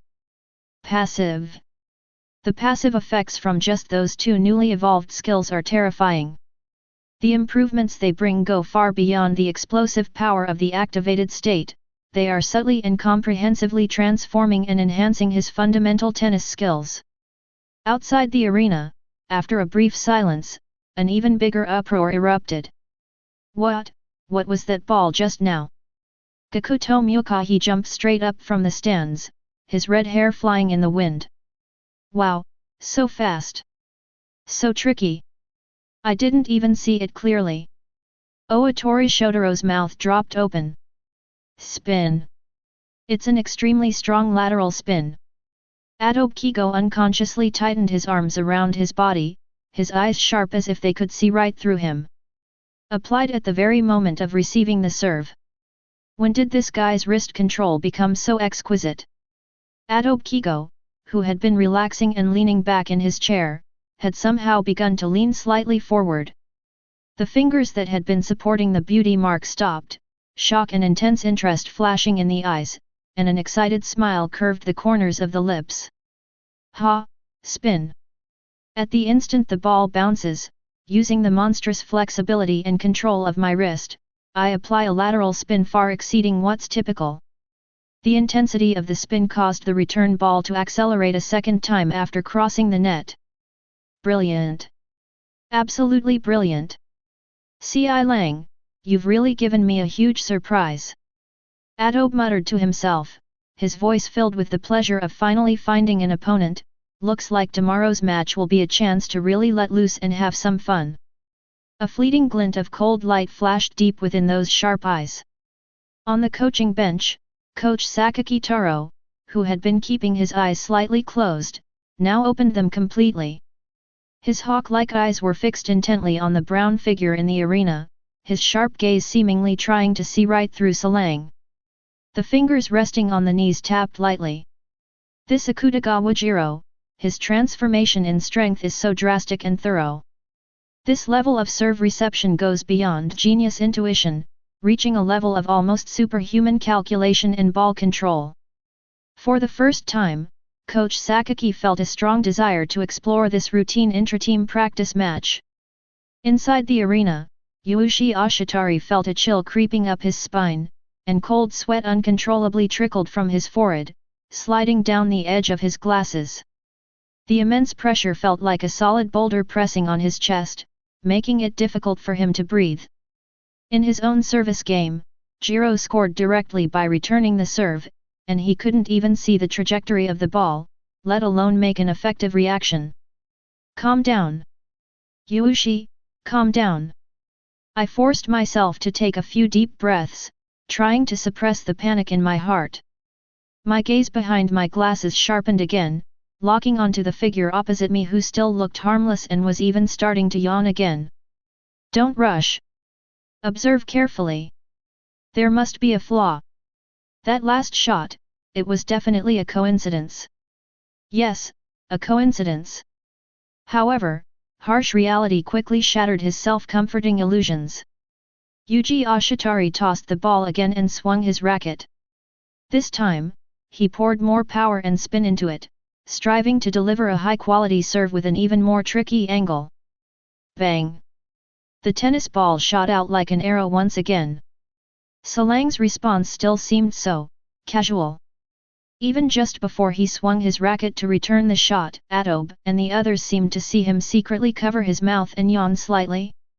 But the moment the racket touches the ball, the strange thing happens again. Sizzle. The same slight friction sound.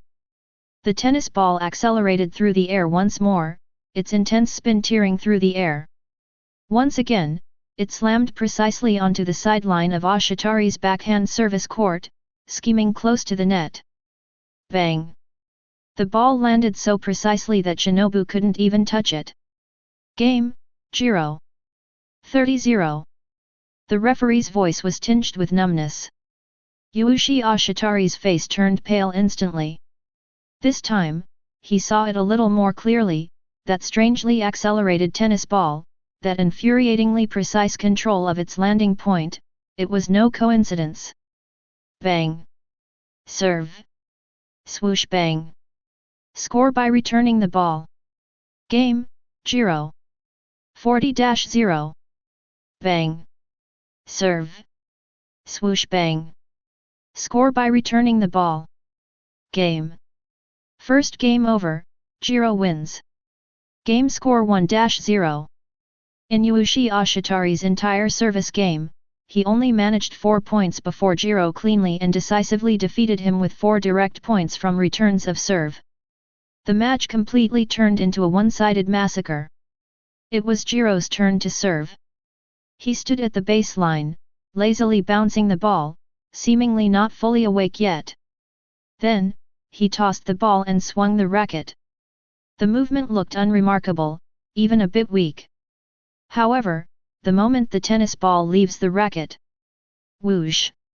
A sharp, ear-piercing whistling sound suddenly rang out. The yellow tennis ball seemed to tear through the constraints of space, leaving a blurry afterimage in everyone's eyes. The ball doesn't have a complex spin trajectory, it's pure speed. A speed that surpasses Yuushi Ashitari's visual limits.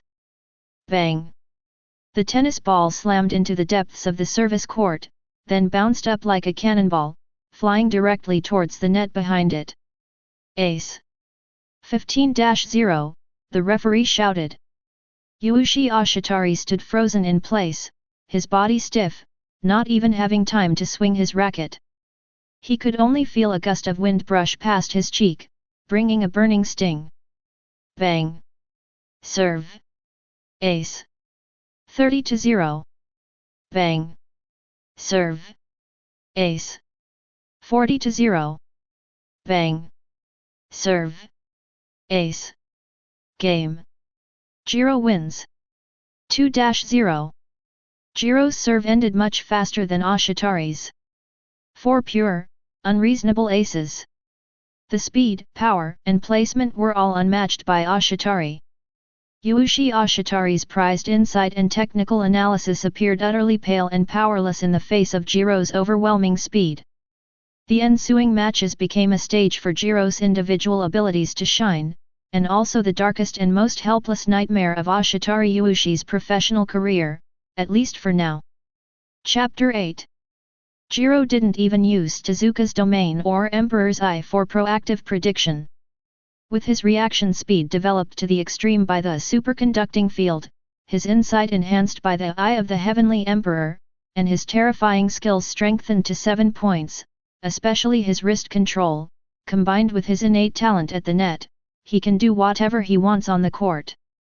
Every return shot by Yuushi Ashitari, no matter how tricky the angle, how fast the speed, or how bizarre the spin, seemed to Jiro like a slow-motion playback. He always manages to retaliate in the most concise, efficient, and sometimes even unbelievable way. Game, Jiro.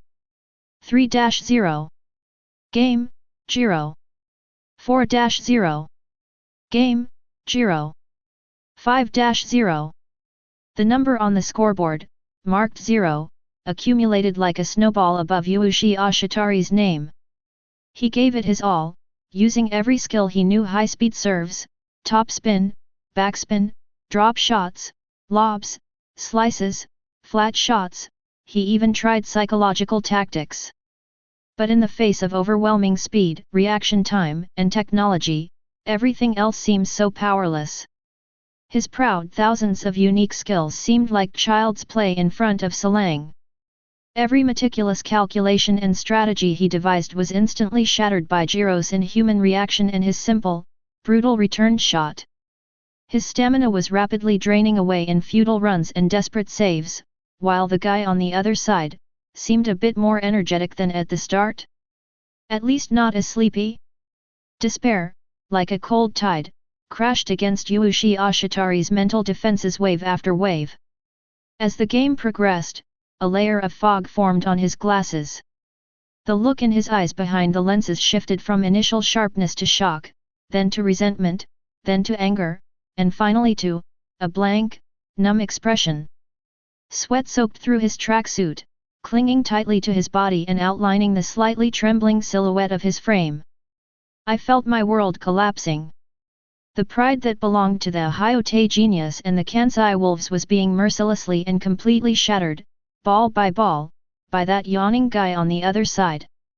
Finally, with a seemingly casual yet extremely tricky backhand cross-court passing shot, Jiro landed steadily in the corner of the sideline. Bang! Game, set and match.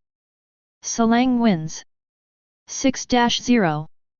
The referee's final verdict, like a final death knell, tolled in Usse Ashitari's ears. The entire court was deathly silent.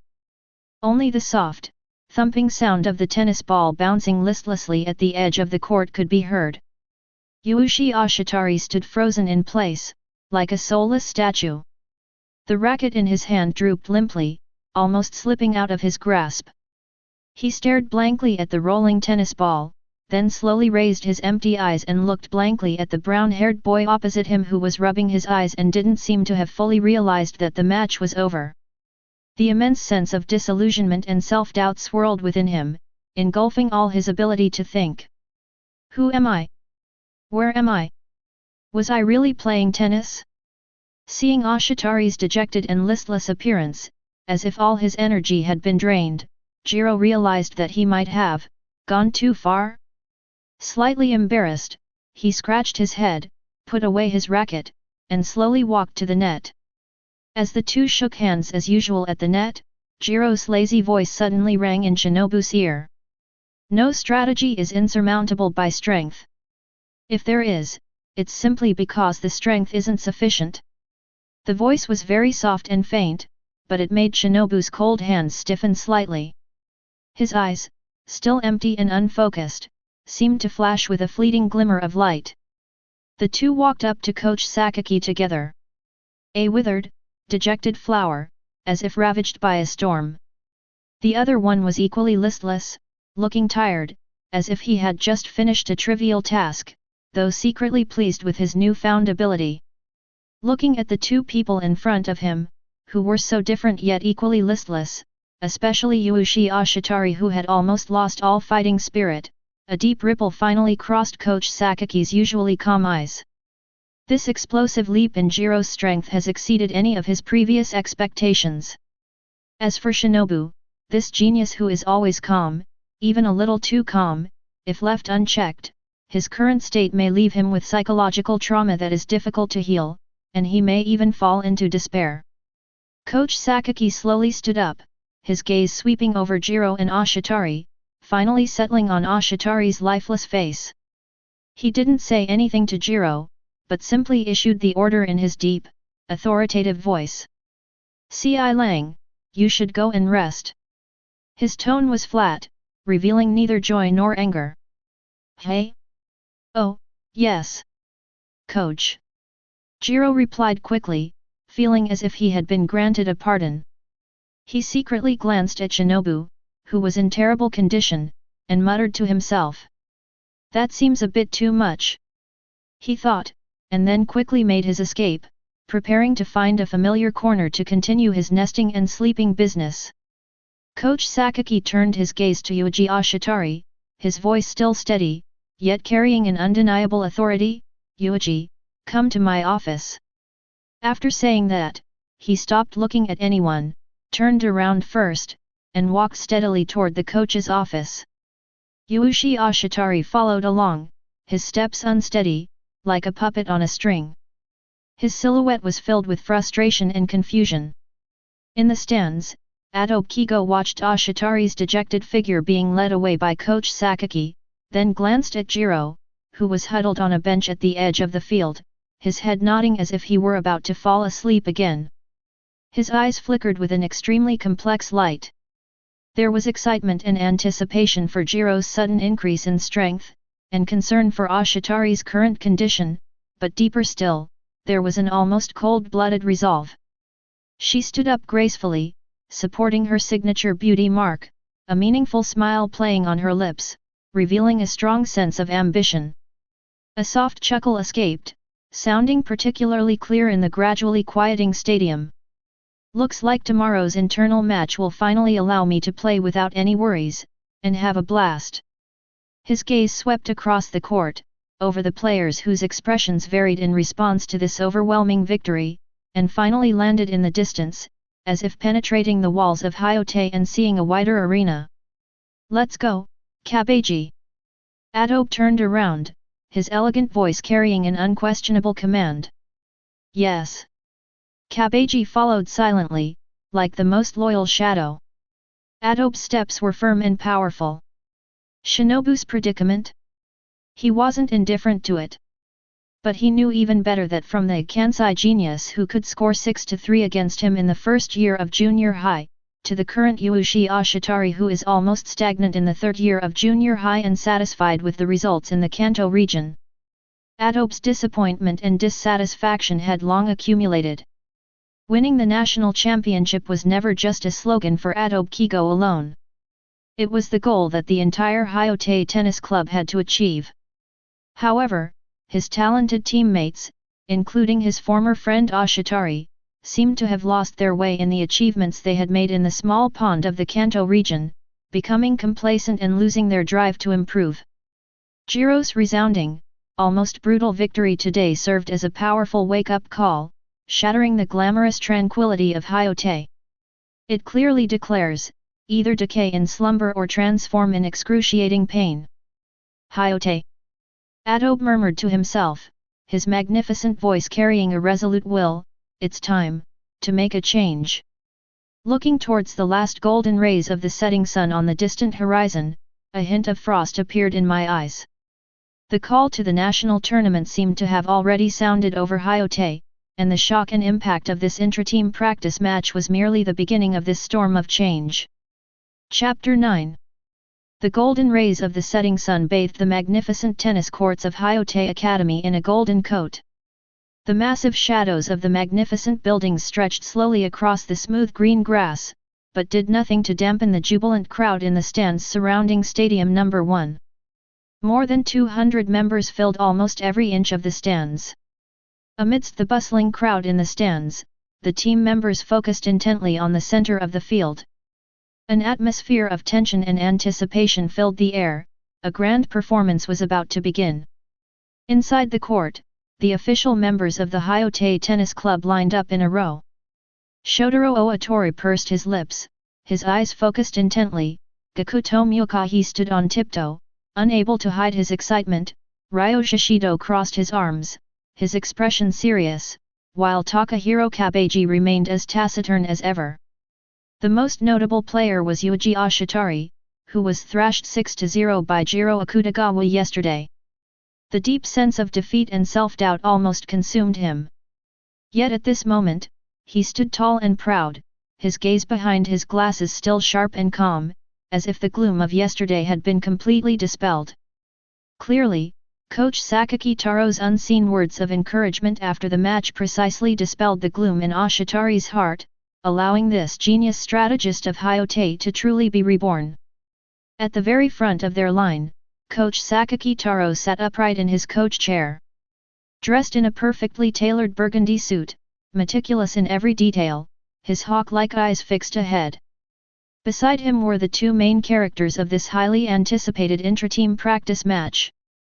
Kigo Atobe, the king of the Hyote Academy Tennis Club, A&D. Well, Jiro Akutagawa, Hyote's Lazybones. Hey, Lazybones. That's such an unglamorous title. I'm the protagonist. At least it should be something like Sleeping Lion or Dream Magician to be worthy. Jiro's inner monologue roared silently, but on the surface he just lazily rubbed his eyes. Kigo Atobe stood proudly, casually tossing off his grey and white Hyote regular team uniform jacket into the air. The jacket traced an elegant arc in the air before landing precisely in the large palm of Kabeji Takahiro at the sidelines. This series of signature moves was like a spark igniting a fuse, instantly setting the stands ablaze. Hyote! Hyote! Hyote! Atobe! Atobe! Atobe! The shouts, as loud as a mountain and as powerful as a tsunami, were perfectly synchronized and carried an almost fanatical adoration, making the air vibrate. Smack! A crisp, decisive snap of the fingers, carrying an air of absolute control, rang out suddenly. The roar of excitement was shattered, and the entire stadium fell silent. Kigo Atobe surveyed the entire room with an air of haughtiness, a signature confident smile playing on his lips, his voice clear and penetrating. The winner will be me.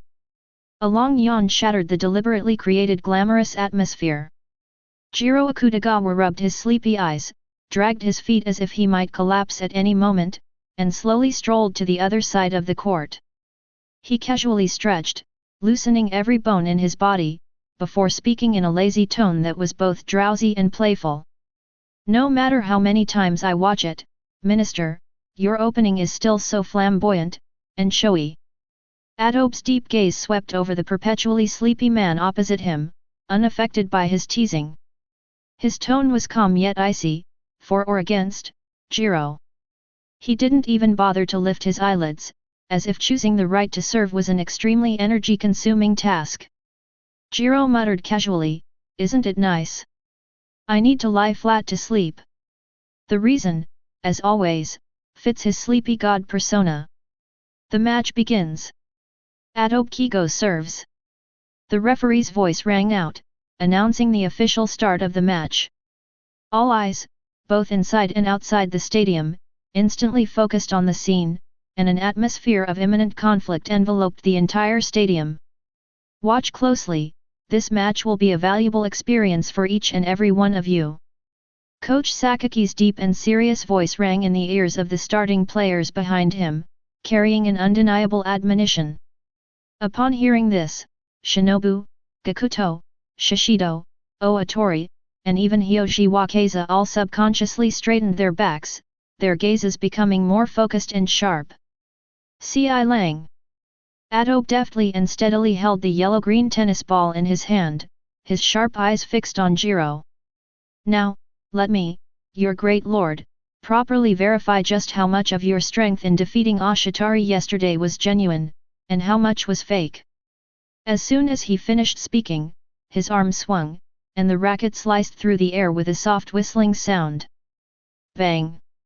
A pale yellow streak of light tore through the warm hues of the setting sun, shooting straight towards the outer corner of Jiro's service court at a speed far exceeding that of a normal serve.